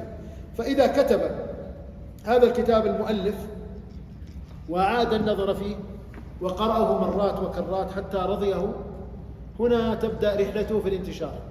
فكيف يطبع هذا الكتاب وينتشر؟ يا إخوان، ودون المطبع يطبعونه زي الآن ونروح المكتبة نشتريه مطبوعا؟ لا، كان يستعار الكتاب وينسخ من قبل طلبة العلم. يعني أنتم الآن قبل ما تجون الدرس يفترض أنكم أخذتم النسخة اللي بتحضرون فيها الدرس ونسختموها، زين؟ ومع ذلك هذه النسخة ما أنت واثق فيها، لأن ممكن فيها أخطاء، ممكن أنت أخطأت فيها، النسخة اللي نقلت فيها أخطاء، ربما الشيخ تراجع عنها في بعض المسائل أو شطب بعضها أو إلى آخره. فتبقى النسخة التي بين يديك وكتبتها بيدك نسخة لا تثق فيها 100%، حتى تعرضها على المؤلف، فتصير أنت من تلاميذ البخاري أو مسلم، فتحضر مجلس مثل هذا المجالس، يسمونه مجلس العرض والسماع والإقراء، فيحضرون لأجل هذا الهدف فقط، فيأتون بنسخهم معهم، سواء كتبوها بأيديهم أو أجروا من يكتبها لهم، أو ذهبوا إلى بعض النساخ الذين نسخوا وبدأوا يبيعون هذه النسخ بخط أيديهم. المقصود يكون بين يديه نسخة كيفما حصلت له كتابة أو أجرة صارت بين يديه. هنا يأتي الراوي إما أن يقرأ هو بنفسه وهذا قليل، أو يحضر مثل الشيخ الآن يقرأ من نسخة وبيد المؤلف أو العالم نسخة هي النسخة الأم للمجلس، تمام؟ ثم أثناء القراءة تحصل يرى الطالب أنه في أخطاء في نسخته، سواء نبه عليها الشيخ أو أنت سمعتها خطأ، يعني نسختك فيها عبارة خطأ، فماذا تفعل؟ تضرب على الخطأ. إيش معنى تضرب؟ تضع خط على الكلمة الخطأ ثم تكتب في الحاشية. ولذلك كانت الكتب وما زالت يضعون فيها بياض في اليمين واليسار، ما تلاحظون هذا؟ لأجل كتابة، مو الشرح، لأجل التصحيح، فيكتب صح ويكتب ايش؟ التصحيح. ثم تستمر القراءة وهو يتابع بدقة متناهية، ما ينشغل. ولذلك يا اخوان الذي يقوم اثناء المجلس يعتبر عنده فوت في المقدار، او ياتي متاخرا. يعني من كرامة الله للاخوان ان قدمنا مقدمة، ولا كان الكل او اكثر الحاضرين عنده فوت، لكن الان ما بدينا في الكتاب، بدينا مقدمات. فالان يعتبر سماع كامل للاخوه الحاضرين، اذا ما خرج اثناء الدرس لدورة المياه او للكلام في الهاتف او كذا، فكذا يصير عنده انقطاع، ولا يحل له ان يقول سمعت الكتاب كامل. يحدد الفوت ويقرأه، او يبقى الفوت موجودا، يقول فاتني الباب كذا وكذا، كما حصل لبعض الرواة الذين فاتهم بعض ابواب من الموطأ او غيره او مسلم او غيره. فبعد ذلك اذا انتهوا من المجلس يجيزهم الشيخ ويكتبون طباق السماع انه حضرنا في المجلس الفلاني في اليوم الفلاني، وقرئ على المؤلف البخاري محمد اسماعيل البخاري، قرئ عليه كذا وكذا من كذا الى كذا، والقارئ كان فلانا، ثم بعد ذلك اجاز الشيخ بالروايه عنه. ينتهي المجلس والنسخ موجوده بين ايدي الطلبه، ينخرم، يموت هذا الملقي، يموت هذا الراوي، يبقى من الجيل الثاني، فينتشرون في البلاد مثل الحاضرين ما شاء الله كل اللي في بلد. فإذا جلسوا يقول لهم طلابهم أنتم أدركتم فلان، نريد أن نسمع عليكم كما سمعتم، ونبغى نقابل نسخنا بنسخكم. فعند ذلك يجلس لهم هذا التلميذ الذي أخذ مباشرة عن الإمام البخاري ويفتح صحيح البخاري أو أي كتاب سمعه على مؤلفه، ثم تعرض النسخ كما عرضت في المجلس الأول، ويكتب أنه سمع، كل واحد يكتب على نسخته. ولذلك الإخوة اللي يحققون فيما بعد المخطوطات وكذا، أفضل المخطوطات هي المخطوطة التي قرأها المؤلف أو نسخة المؤلف، أو تلميذ المؤلف اللي قرأها على المؤلف، أو النسخة التي قرأت على تلميذ المؤلف، وهكذا، ويكتبونها موجودة في المخطوطات كأنها أنساب للكتب، وهي كذلك مثل أنساب البشر، فلان ابن فلان، هذه النسخة مكتوبة قرأت هذه النسخة على كذا، المقابلة على كذا. وذلك علم المسلمين علم موثوق، أخذوه كابرا عن كابر، وأخذوه بالتلقي والسماع والرواية، والله المستعان. فنستعين بالله عز وجل ونتوكل عليه، وننبه الإخوة أثناء الدرس يا إخوان، اللي يرغب يكون له سماع كامل لا يقوم، اللي عنده ظرف طارئ وكذا يقوم، بس يكتب المقدار اللي فاته عشان يعرف ايش عنده. ربما يجد فرصة يقرأه يوما ما، أو يسمع دورة فيأتي يسمع الفوت فقط ويمشي يصير السماع الكتاب كامل، أو يكون عنده أمانة علمية يروي الكتاب بنقص ويقول سمعته كاملا إلا بابين، من باب كذا إلى باب كذا، هذا فاتني لأجل يعني أمر طارئ عليه في الدرس، وهكذا. نستعين بالله ونتوكل على الله يا شيخ. بسم الله الرحمن الرحيم. الحمد لله رب العالمين، وصلى الله وسلم وبارك على نبينا محمد وعلى آله وصحبه أجمعين. اللهم اغفر لنا ولشيخنا ولمصنف الكتاب ولجميع المسلمين. قال المصنف شيخ الإسلام ومجدد دعوة التوحيد محمد بن عبد الله بن سليمان التميمي في كتابه كتاب التوحيد الذي هو حق الله على العبيد. بسم الله الرحمن الرحيم. الحمد لله وصلى الله على محمد وعلى آله وصحبه وسلم. كتاب التوحيد. قوله تعالى المقصود بهذه الترجمة بيان وجوب التوحيد، والمراد به أصالة توحيد العبادة، وغيره تابع له. وهذا الكتاب برمته كاملا كتاب التوحيد يا أخوان، الذي هو حق الله على العبيد وما أوجبه الله عز وجل على عباده وخلقهم لأجله، وهو عبادته وحده ولا شريك له، وبيان ما ينافي التوحيد من إيش؟ وش ينافي التوحيد؟ الشرك الأكبر، أو ينافي كماله الواجب أو المستحب من الشرك الأصغر والبدع. هذا هو المقصود من هذا الكتاب. نعم. وقوله تعالى وما خلقت الجن والإنس إلا ليعبدون. وقوله تعالى ولقد بعثنا في كل أمة رسولا أن اعبدوا الله واجتنبوا الطاغوت. وقوله وقضى ربك ألا تعبدوا إلا إياه وبالوالدين إحسانا إما يبلغن عندك الكبر أحدهما أو كلاهما فلا تقل لهما أف ولا تنهرهما وقل لهما قولا كريما واخفض لهما جناح الذل من الرحمة وقل رب ارحمهما كما ربياني صغيرا. وقوله قل تعالوا اتل ما حرم ربكم عليكم ألا تشركوا به شيئا. وقوله واعبدوا الله ولا تشركوا به شيئا.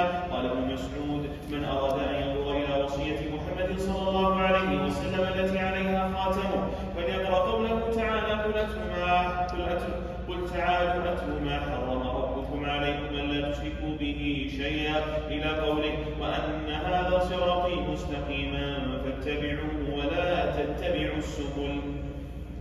عن معاذ بن جبل رضي الله عنه قال كنت رديف النبي صلى الله عليه وسلم على حمار فقال لي يا معاذ أتدري ما حق الله على العباد وما حق العباد على الله؟ قلت والله ورسوله أعلم. قال حق الله على العباد أن يعبدوه ولا يشركوا به شيئا وحق العباد على الله أن لا يعذب من لا يشرك به شيئا. قلت يا رسول الله أفلا أبشر الناس؟ قال لا تبشروا فيتكلوا. أخرجاه في الصحيحين.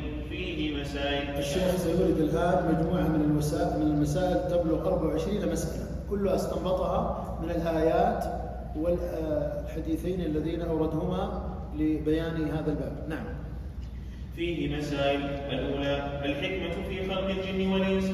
معذرة يا إخوان معلش قطعتك، ربما أقطعك بعد البداية، لكن ترى تأمل أن المسائل هي عبارة كالشرح للباب والتنبيه على بعض أمور الباب. نعم. فيه مسائل. الأولى الحكمة في خلق الجن والإنس. الثانية أن العبادة هي التوحيد لأن الخصومة فيه. الثالثة أن من لم يأت به لم يعبد الله ففيه معنى قوله ولا أنتم عابدون ما أعبد. الرابعة الحكمة الخامسة أن الرسالة عمت كل أمة. السادسة أن دين الأنبياء واحد. السابعة المسألة الكبيرة أن عبادة الله لا تحصل إلا بالكفر بالطاغوت، ففيه معنى قوله تعالى فمن يكفر بالطاغوت. الثامنة أن الطاغوت عام في كل ما عبد من دون الله. التاسعة عظم شأن ثلاث الآيات المحكمات في سورة الأنعام عند السلف، وفيها 10 مسائل. أولها النهي عن الشرك. العاشرة الآيات المحكمات في سورة الإسراء، وفيها 18 مسألة. بدأها الله بقوله تعالى لا تجعل مع الله إلها آخر فتقعد مذموما مخذولا، وختمها بقوله ولا تجعل مع الله إلها آخر فتلقى في جهنم ملوما مدحورا. ونبهنا الله سبحانه على عظم شأن هذه المسائل بقوله ذلك مما أوحى إليك ربك من الحكمة.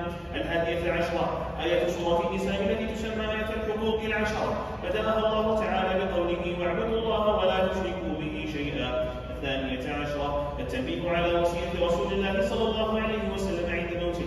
13 معرفة حق الله علينا. 14 معرفة حق العباد عليه إذا أدوا حقه. 15 أن هذه المسألة لا يعرفها أكثر الصحابة. 16 جواز كتمان العلم للمصلحة. 17 استحباب بشارة المسلم بما يسره.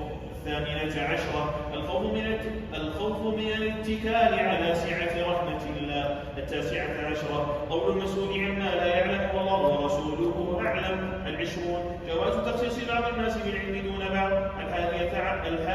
21 تواضعه صلى الله عليه وسلم يركض بالحمار مع الإرداف عليه.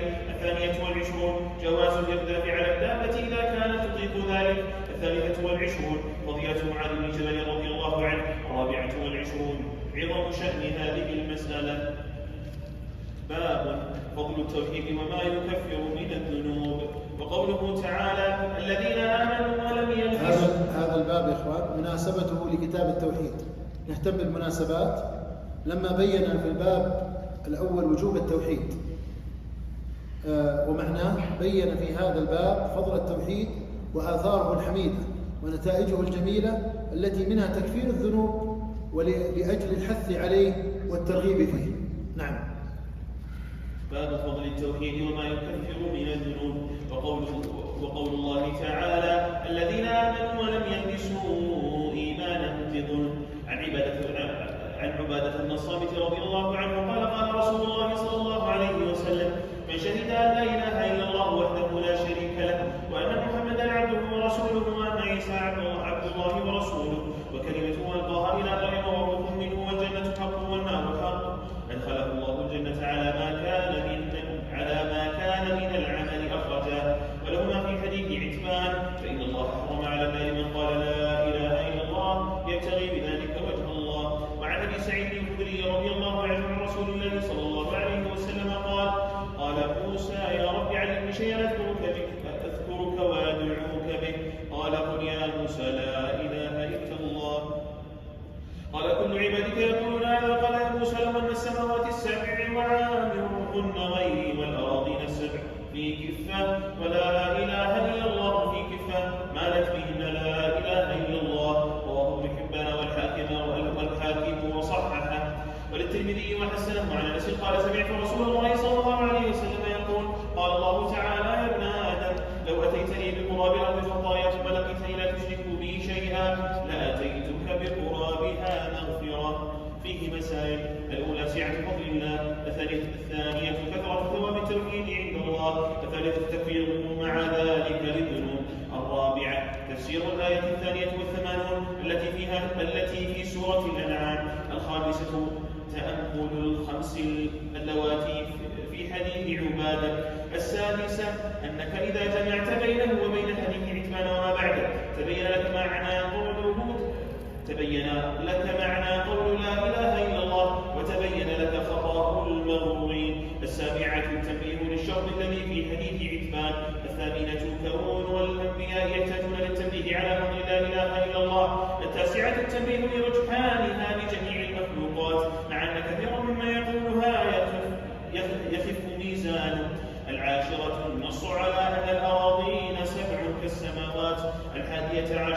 أن لهن عمارا. 12 إثبات الصفات خلافا للأشعرية. 13 أنك إذا عرفت حديث أنس عرفت أن قوله في حديث عتبان فإن الله حرم على النار من قال لا إله إلا الله يبتغي بذلك وجه الله أنه ترك الشرك ليس قولها باللسان. 14 تأمل الجمع بين كون عيسى ومحمد عليهما الصلاة والسلام عبدي الله ورسوله. 15 معرفة اختصاص عيسى بكونه كلمة الله. 16 معرفة كونه روحا منه. 17 معرفة فضل الإيمان بالجنة والنار. 18 معرفة قوله صلى الله عليه وسلم على ما كان من العمل. 19 معرفة أن الميزان له كفتان. 20 معرفة ذكر الوجه. أحسنت. المسألة الرابعة عشرة تأمل الجمع بين كون عيسى ومحمد عبدي الله ورسوليه. يعني هذه من المسائل التي نبه عليها الشيخ. نعم. باب من حقق التوحيد دخل الجنة بغير حساب. هذا أي باب يا إخوان؟ الباب الثالث. الباب الأول إيش كان؟ كتاب التوحيد، لكنه كان يدور على موضوع إيش؟ وجوب التوحيد. تمام؟ يوم تكلم عن الوجوب انتقل بعد ذلك إلى الكلام على ماذا؟ على فضل التوحيد وما يكفره من الذنوب. طيب هذا الفضل هل ينال هكذا ولا يحتاج شيء حتى يناله الإنسان من خلاله؟ اللي هو الباب الثالث. ما هو؟ تحقيق التوحيد حتى ينال الفضل. شوف كيف الترابط. فهنا الشيخ تأمل معي مناسبة الكتاب، هذا مناسبة الباب لكتاب التوحيد، أن المصنف رحمه الله تعالى لما ذكر التوحيد ووجوبه وفضله ناسب أن يذكر بيان تحقيقه، لأنه لا يحصل كمال فضله إلا بكمال إيش؟ تحقيقه. فلذلك عقد هذا الباب. يلا. وقول الله تعالى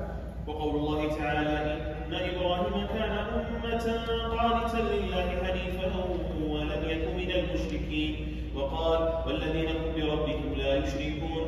عن حسين بن عبد الرحمن قال كنت عند سعيد بن جبير فقال أيكم رأى الكوكب الذي انقض البارحة؟ فقلت أنا، ثم قلت أما إني لم أكن في صلاة ولكني نذرت. قال فما صنعت؟ قال ارتقيت. قال فما حملك على ذلك؟ قال حديث حدثناه الشعبي. قال وما حدثكم؟ قلت حدثنا عمرو بن الحصيب أنه قال لا رؤية إلا بعين أو حمى. قال قد أحسن من انتهى إلى ما سمع.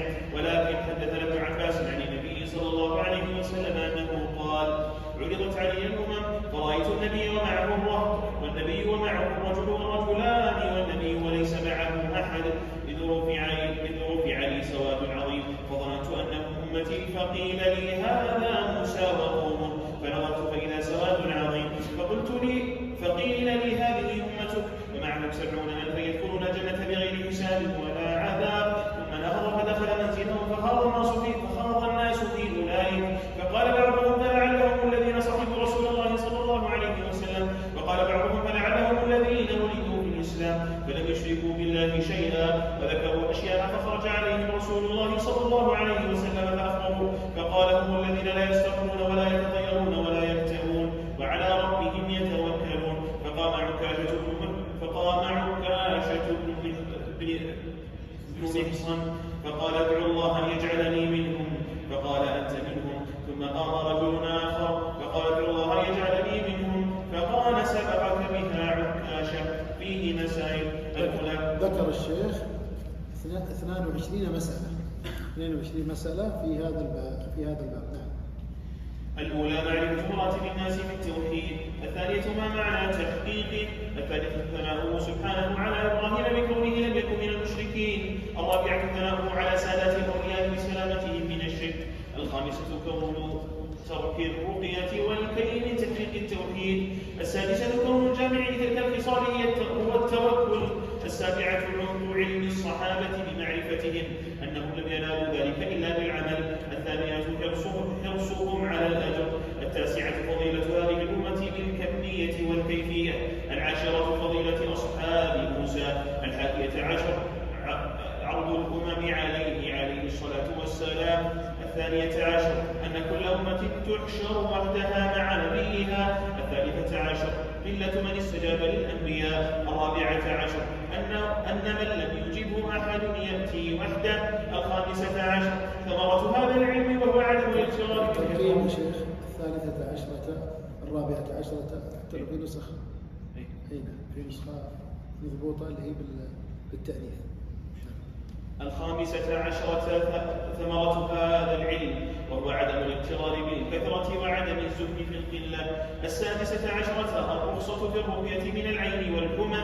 17 تعب علم السلف لقوله قد أحسن من انتهى إلى ما سمع ولكن كذا وكذا، فعلم أن الحديث الأول لا يخالف الثاني. 18 بعد السلف عن مدح الإنسان بما ليس فيه. 19 قوله صلى الله عليه وسلم أنت منهم علم من أعلام النبوة. 20 فضيلة عكاشة.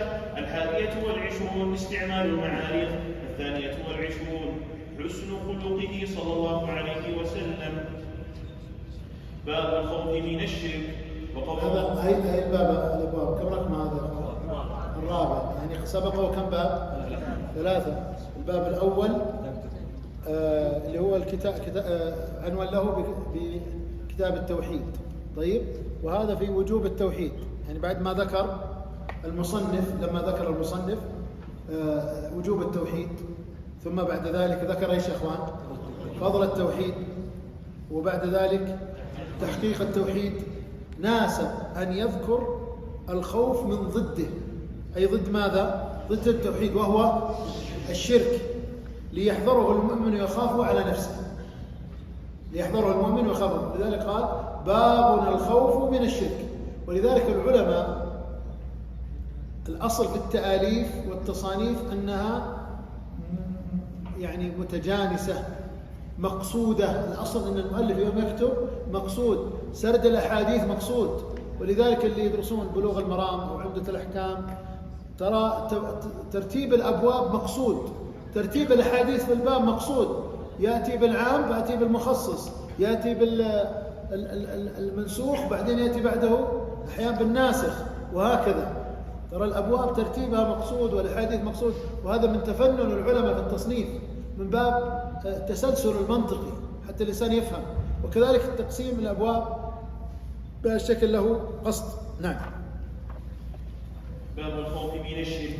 وقول الله عز وجل إن الله لا يغفر أن يشرك به ويغفر ما دون ذلك لمن يشاء. وقال الخليل عليه السلام اجنبني وبني أن نعبد الأصنام. وفي الحديث أخوف ما أخاف عليكم الشرك الأصغر، فسئل عنه فقال الرياء. وعن ابن مسعود رضي الله عنه أن رسول الله صلى الله عليه وسلم قال من مات وهو يدعو لله ندا دخل النار. رواه البخاري. ولمسلم عن جابر أن رسول الله صلى الله عليه وسلم قال من لقي الله لا يشرك به شيئا دخل الجنة ومن لقيه يشرك به شيئا دخل النار. فيه مسائل: الأولى الخوف من الشرك.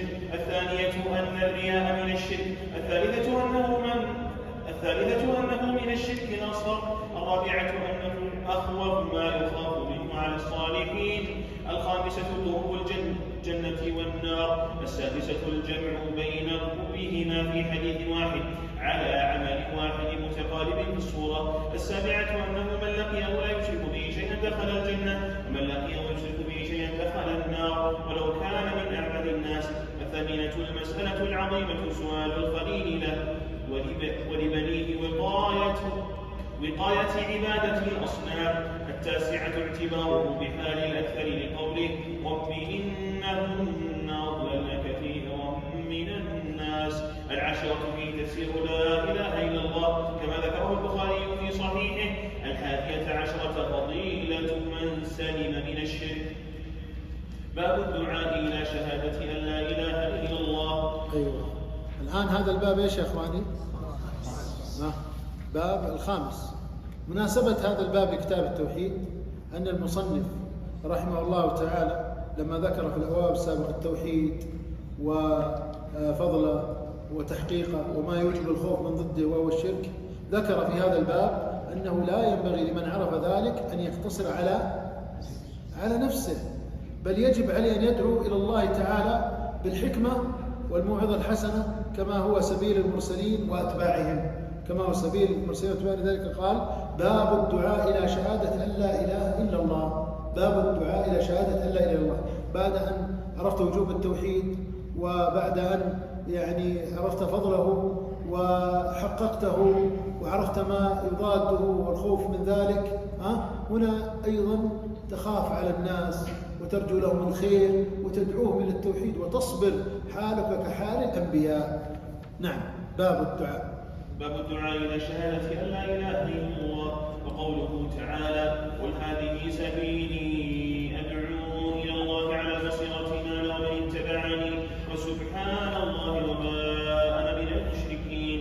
عن ابن عباس رضي الله عنه أن رسول الله صلى الله عليه وسلم لما بعث معاذا إلى اليمن قال إنك تأتي قوما من أهل الكتاب فليكن أول ما تدعوهم إليه شهادة أن لا إله إلا الله، وفي رواية إلى أن يوحدوا الله، فإنهم أطاعوك لذلك فأعلمهم أن الله افترض عليهم 5 صلوات في كل يوم وليلة، فإنهم أطاعوك لذلك فأعلمهم أن الله افترض عليهم صدقة تؤخذ من أغنيائهم فترد على فقرائهم، فإنهم أطاعوك لذلك فإياك وكرائم أموالهم واتق دعوة المظلوم فإنه ليس بينها وبين الله حجاب. أخرجاه. ولهما عن سهل بن سعد رضي الله عنه أن رسول الله صلى الله عليه وسلم قال يوم خيبر لأعطين الراية غدا رجلا يحب الله ورسوله ويحبه الله ورسوله ويفتح الله على يديه، فبات الناس يدركون ليلتهم أيهم يعطاها، فلما أصبحوا غدوا على رسول الله صلى الله عليه وسلم كلهم يرجو أن يعطاها، فقال أين علي بن أبي طالب؟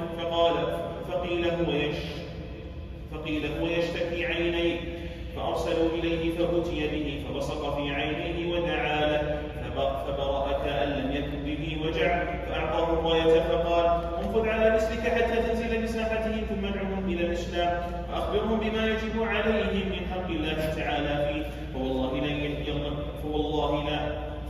لا أن يهدين الله بك رجلا واحدا خير لك من حمر النعم. بالتسكين حمر النعم.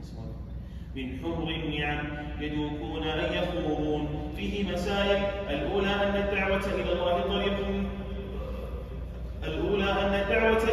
طريق من اتبع رسول الله صلى الله عليه وسلم. وأعظم الدعوة يا إخوان الدعوة للتوحيد، الدعوة للتوحيد والتحذير من الشرك، بهذا يدخل الناس الجنة. فما الفائدة تعطيه فضائل الأعمال والأذكار والأوراد وهو يقع في الشرك، وتعطيه فضل صيام الاثنين والخميس، فضل قيام الليل وهو يقع في الشرك. الله يقول وقدمنا إلى ما عملوا من عمل فجعلناه هباء منثورا. انظر إلى النبي صلى الله عليه وسلم، بعث في المدينة ولا في مكة؟ في مكة. كم ظل في مكة سنة؟ 13 عام، كلها يدعو إلى فقط إلى التوحيد. حتى الصلاة وهي الركن العظيم في الإسلام متى فرضت عليه؟ في السنة 10، يعني 10 سنوات ما في صلاة. السنة 10 فرضت عليه الصلاة. وفرضت كم يا إخوان؟ الرباعية 2، يعني بعد ما خفف الله 5 صلوات الرباعية 2 فقط، يعني يصلون الظهر 2 والعشاء والعصر 2 والفجر 2 والمغرب 3.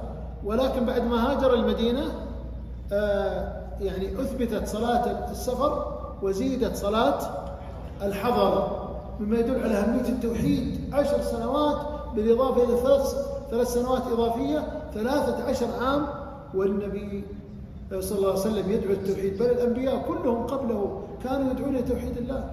فاعبدوا الله ما لكم من إله غيره. لذلك يا إخوان إذا بدأ المسلم وطالب العلم في الدعوة إلى الله أولى الأولويات يدعو إلى التوحيد رقم 1، ولو كان عندهم أخطاء ولو كذا. حديث معاذ وش قال له النبي؟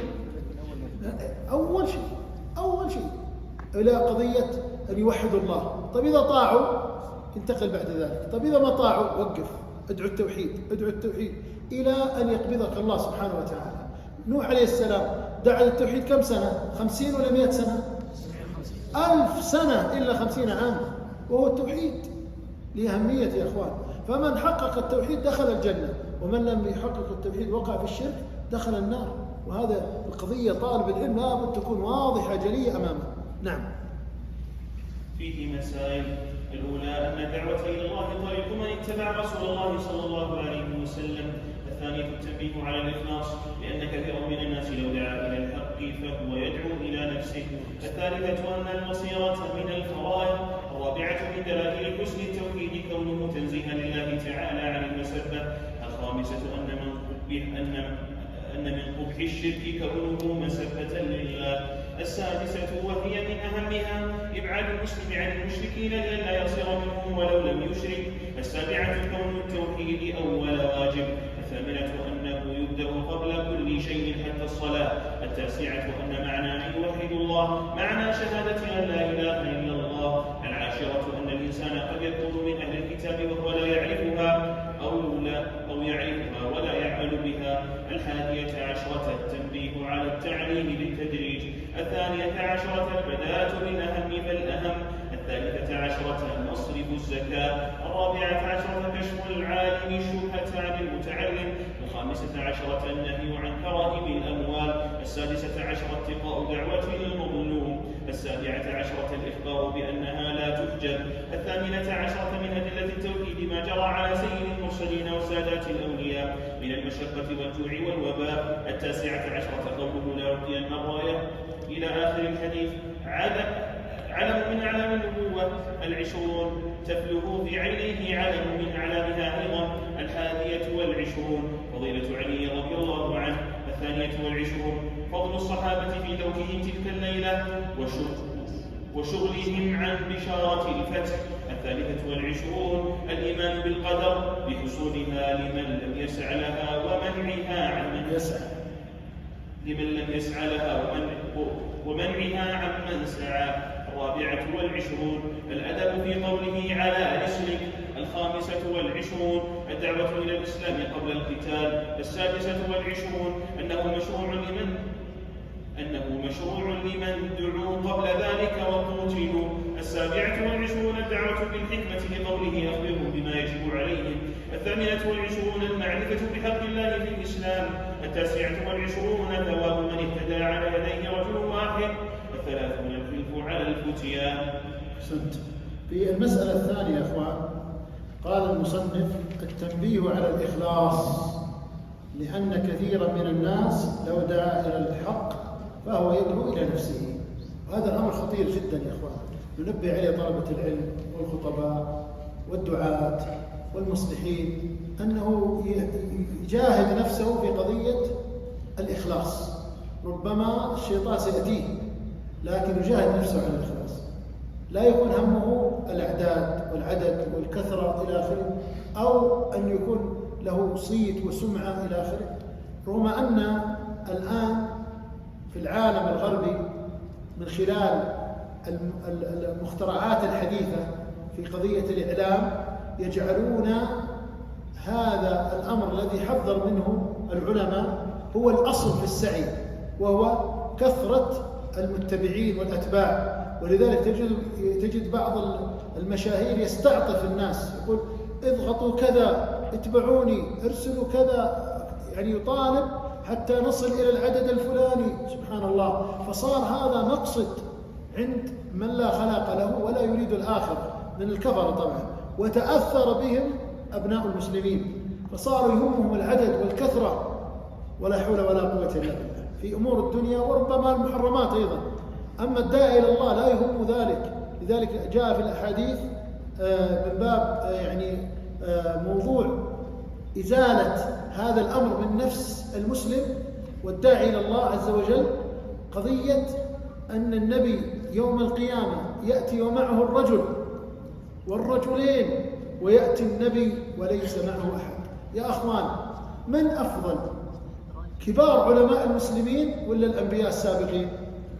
الأنبياء السابقين، ولا جدال ولا نقاش فيه، لأن هؤلاء يوحى إليهم ومع ذلك هل القصور في دعوتهم، أسلوبهم، ما يقدمونه؟ لا والله. ولكن هذا درس وعظة وعبرة لمن أراد أن يدعو إلى الله. وما على الرسول إلا البلاغ المبين.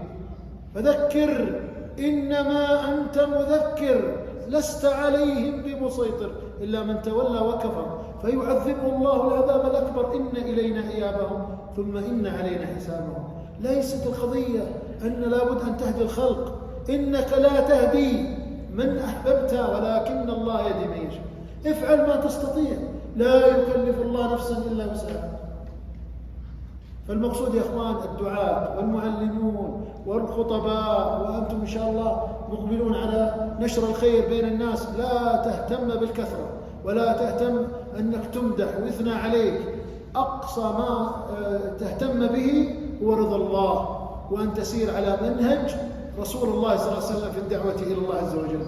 لا تبتدع، لا تخترع، لا تفعل أشياء لم يرضاها الشرع لأجل إرضاء الناس في قضية الدعوة وقبولها، فلا ينال طاعة الله بمعصيته.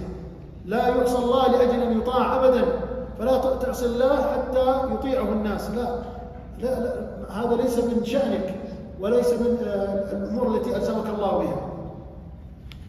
الباب التالي يا أخي باب تفسير التوحيد وشهادة أن لا إله إلا الله وقول الله. كم رقم هذا الباب يا أخوان ذكرونا؟ السادس، يعني سبقه كم باب؟ 5 أبواب. جاء في الأول وجوب التوحيد، والثاني فضل التوحيد وما كفره من الذنوب، والثالث تحقيقه، والرابع الخوف من الشرك، والباب اللي قبل ذا الدعوة إليه. الآن جاء قال تفسير التوحيد وشهادة لا إله إلا الله، لأن بعض الناس قد يفهم التوحيد خطأ، يظنه توحيد ماذا؟ الربوبية، الخالق الرازق المحيي المميت، من هو؟ الله. نعم، لكن ليس هذا هي دعوة الأنبياء والرسل. دعوهم لكي يعبدوا الله لا يشركوا به شيئا.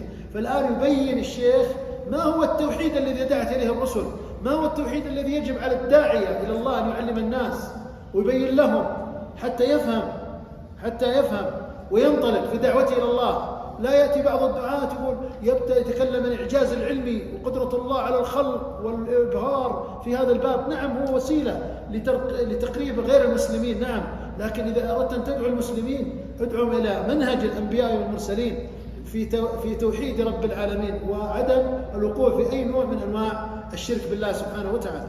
نعم، يلا الآن بهذا الفهم نقرأ الباب. باب تفسير التوحيد. باب تفسير التوحيد وشهادة أن لا إله إلا الله وقول الله تعالى: أولئك الذين يدعون يبتغون إلى ربهم الوسيلة أيهم أقرب ويرجون رحمته ويخافون عذابه إن عذاب ربك كان محذورا. وقوله: وإذ قال إبراهيم لأبيه وقومه إنني براء مما تعبدون إلا الذي فطرني. لا، نعم، لاحظوا وش يدعوهم إبراهيم له؟ يدعوهم إلى توحيد الألوهية ولا الربوبية؟ الألوهية، العبادة، ما يدعوهم إلى الربوبية. نعم، كل الآيات. نعم.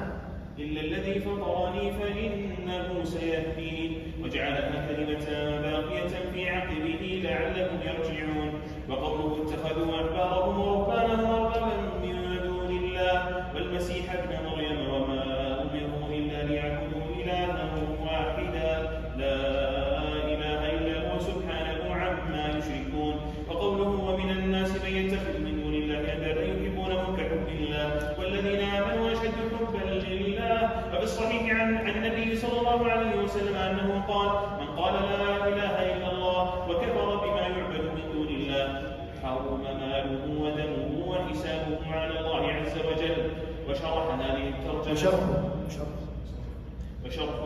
الترجمة وما بعدها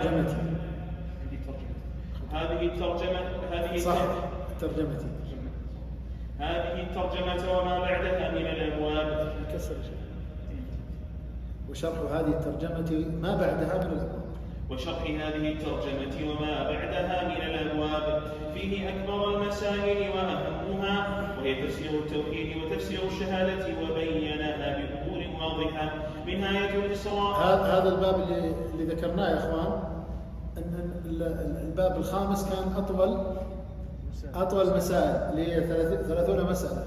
الآن هذا الباب السادس تفسير التوحيد وشهادة لا إله إلا الله مسألة واحدة واللي تحتها بيان لها. نعم. طبعا لو الإنسان استنبط وجلس يستنبط من الآيات هذه، يستنبط إيش؟ مسائل كثيرة، ولذلك الشيخ قال فيه مسائل وذكر مسألة واحدة. يعني يا طالب العلم، يا من أتاك الله الفهم، استنبط، فقد أعطيك 30 مسألة ولا أريد أن أكثر عليك في الباب التالي، فاستنبط أنت، جزاك الله خير. نعم. الأولى منها آية الإسراء بين فيها الرد على المشركين الذين يدعون الصالحين، ففيها بيان أن هذا هو الشرك الأكبر. ومنها آية براءة بين فيها أن أهل الكتاب اتخذوا أحبارهم ورهبانهم أربابا من دون الله، وبين أنهم لم يؤمروا إلا بأن يعبدوا إلها واحدا، مع أن تفسيرها الذي لا إشكال فيه طاعة العلماء والعباد للمعصية لا دعاؤهم إياهم. ومنها قول الخليل عليه السلام للكفار: إنني براء مما تعبدون إلا الذي فطرني. فاستثنى من المعبودين ربه، وذكر سبحانه أن هذه البراءة وهذه الموالاة هي تفسير شهادة أن لا إله إلا الله، فقال: وجعلها كلمة باقية في عهده لعلهم يرجعون. ومنها آية البقرة في الكفار الذين قال الله فيهم: وما هم بخارجين من النار. ذكر أنهم يحبون أنداده كحب الله، فدل على أنهم يحبون الله حبا عظيما، ولم يدخلهم في الإسلام، فكيف بمن أحب الند أكبر من حب الله، وكيف بمن لم يحب إلا الند وحده ولم يحب الله. ومنها قوله صلى الله عليه وسلم: من قال لا إله إلا الله وكفر بما يعبد من دون الله حرم ماله ودمه وحسابه على الله. وهذا من أعظم ما يبين معنى لا إله إلا الله، فإنه لم يجعل التلفظ بها عاصما للدم والمال، بل ولا معرفة معناها مع لفظها، بل ولا الإقرار بذلك، بل ولا كونه لا يدعو إلا الله وحده لا شريك له، بل لا يحرم ماله ودمه حتى يضيف إلى ذلك الكفر بما يعبد من دون الله. فإن شك أو توقف لم يحرم ماله ولا دمه. فيا لها من مسألة ما أعظمها وأجلها، ويا له من بيان ما أوضحه وحجة ما أخضعها للمنازع. باب من الشرك لبس الحلقة والخيط ونحوهما لرفع البلاء أو دفعه. وقول الله تعالى: هذا الباب يا إخوان مناسبته لكتاب التوحيد، لا بد أن نفهم، وهذا من القضايا المهمة في دراسة هذا الكتاب، أن تفهم ارتباط الباب بكتاب التوحيد. هذا المناسب، يعني الربط الأول، الباب بكتاب التوحيد، ثم الآية والحديث والأثر بيش؟ بالباب وبكتاب التوحيد، واضح؟ ثم بعد ذلك المسائل، وجه الاستنباط من يعني من الآية أو الحديث الذي استنبطها الشيخ، كيف استنبطها؟ وجه الاستنباط، استنبطها من كذا وكذا، وارتباطها بيش؟ ارتباطها بالباب، وارتباطها. الآن باب من الشرك لبس الحلقة والخيط ونحوهما لرفع البلاء أو دفعه. الآن الشيخ تقريبا سيعقد قرابة 11 بابا، قرابة 11 بابا، طيب، لتحذير من صور للشرك التي يكثر وقوعها بين الناس من خلال ما رآه في زمانه رحمه الله تعالى. عايشه في البصرة، عايشه في الزبير، عايشه في الأحساء، عايشه في الحرمين، عايشه في نجد، فصار عنده تصور في بلاد إسلامية كثيرة يقعون فيها في أشياء بسبب تقليد الصغار للكبار، الأبناء للآباء والأجداد، لأن الأخطاء تتوارث يا أخوان، الأخطاء تتوارث، كذلك الفضائل تتوارث. فالإنسان اللي يورث الخير والفضل ينتقل الخير والفضل، وكذلك العلم يا أخوان.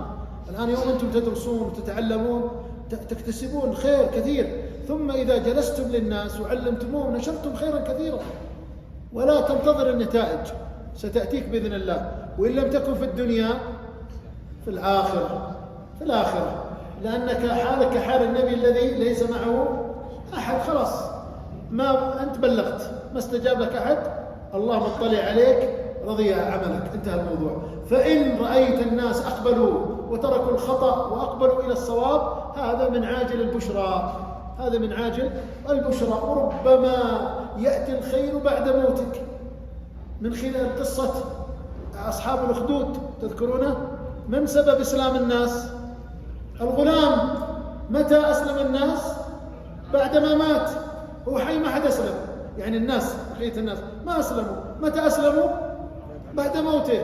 وإسلام قوي تحملوا فيه إيش؟ الموت، وليس أي موت، إنما موت بطريقة إيش؟ قوية جدا، وهي إيش؟ الحرق. قتل أصحاب الأخدود النار ذات الوقود إذ هم عليها قعود وهم على ما يفعلون بالمؤمنين شهود وما نقموا منهم إلا أن يؤمنوا بالله العزيز الحميد. آمنوا بيش؟ بسبب دعوة غلام مات لأجل دعوته، ولم يرى هؤلاء الناس يدخلون في دين الله أفواجا. فالقضية يا إخوان تعامل مع من؟ مع الله. فأنت يا طالب العلم يدعي إلى الله، تعامل مع من؟ تعامل مع الله سبحانه وتعالى. إذن يا إخوان نلخص مناسبة باب من الشرك لبس الحلقة والخيط ونحوه لرفع البلاء ودفعه، أنه يتضمن ذكر شيء مما يضاد التوحيد. يضاد إيش؟ التوحيد، وهو التماس رفع الضر أو دفعه، لأن الضر إما أن يرفع أو يدفع. ما الفرق؟ الدفع قبل الوقوع والرفع بعد الوقوع. فبعض الناس يضع خيط حلقة، يضع خيوط سوداء على السيارة، ليش؟ قال تدفع مصائب، حوادث، أمراض. طيب، وبعض الناس مريض ابنه يضع فيه أشياء وخيوط، ليش؟ ابني مريض أريد أن يرفع هذا المرض. وهذا كله يا أخوان من الشرك بالله. قال يتضمن ذكر شيء مما يضاد التوحيد والتماس رفع الضر أو دفعه من غير الله للتحذير منه. فإن التوحيد يعرف بضده، والضد يظهر حسنه الضد، وبضدها تتميز الأشياء. فالشيخ عقد كم باب قلنا يا إخوان من هذا الباب؟ كم رقم هذا الباب؟ 7 إلى 11 بابا، كلها في هذا المعنى، لبيان أشياء يقع الناس فيها هي في الحقيقة من الشرك. نعم، هذا آخر باب نقف. باب من الشرك لبس الحلقة والخيط ونحوهما لرفع البلاء أو دفعه. وقول الله تعالى قل أفرأيتم ما تدعون من دون الله إن أرادني الله بضر هل هن كاشفات ضره أو أرادني برحمة هل هن ممسكات رحمته قل حسبي الله عليه يتوكل المتوكلون. وعن عمران بن حصين رضي الله عنه أن النبي صلى الله عليه وسلم رأى رجلا في يده حلقة من صفر فقال ما هذه؟ قال من الوهن. قال انزعها فإنها لا تزيدك إلا وهنا فإنك لو مت وهي عليك ما أفلحت أبدا. رواه أحمد بسند لا بأس به.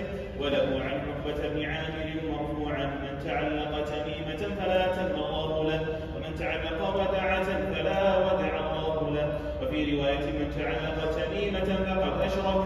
ولابن أبي حاتم عن حذيفة أنه رأى رجلا في يده خيط من الحمى فقطعه وتلا قوله وما يؤمن أكثرهم بالله إلا هم مشركون. فيه مسائل. الأولى التغليظ في لبس الحلقة والخيط ونحوهما لمثل ذلك. الثانية أن الصحابي لو مات وهي عليه ما أفلح. فيه شاهد لكلام الصحابة أن الشرك الأصغر أكبر من الكبائر. الثالثة أن هذه مسألة يا إخوان مهمة جدا. الآن تقسيم الذنوب، شرك أكبر، شرك أصغر، إيش؟ كبائر. الشرك الأصغر لا يغرك اسمه، ترى أكبر من الكبائر. انتبهوا، أكبر من الزنا والقتل وشرب الخمر، وهذه كلها يا إخوان تسمى كبائر. الشرك الأصغر أكبر منها. نعم أكمل.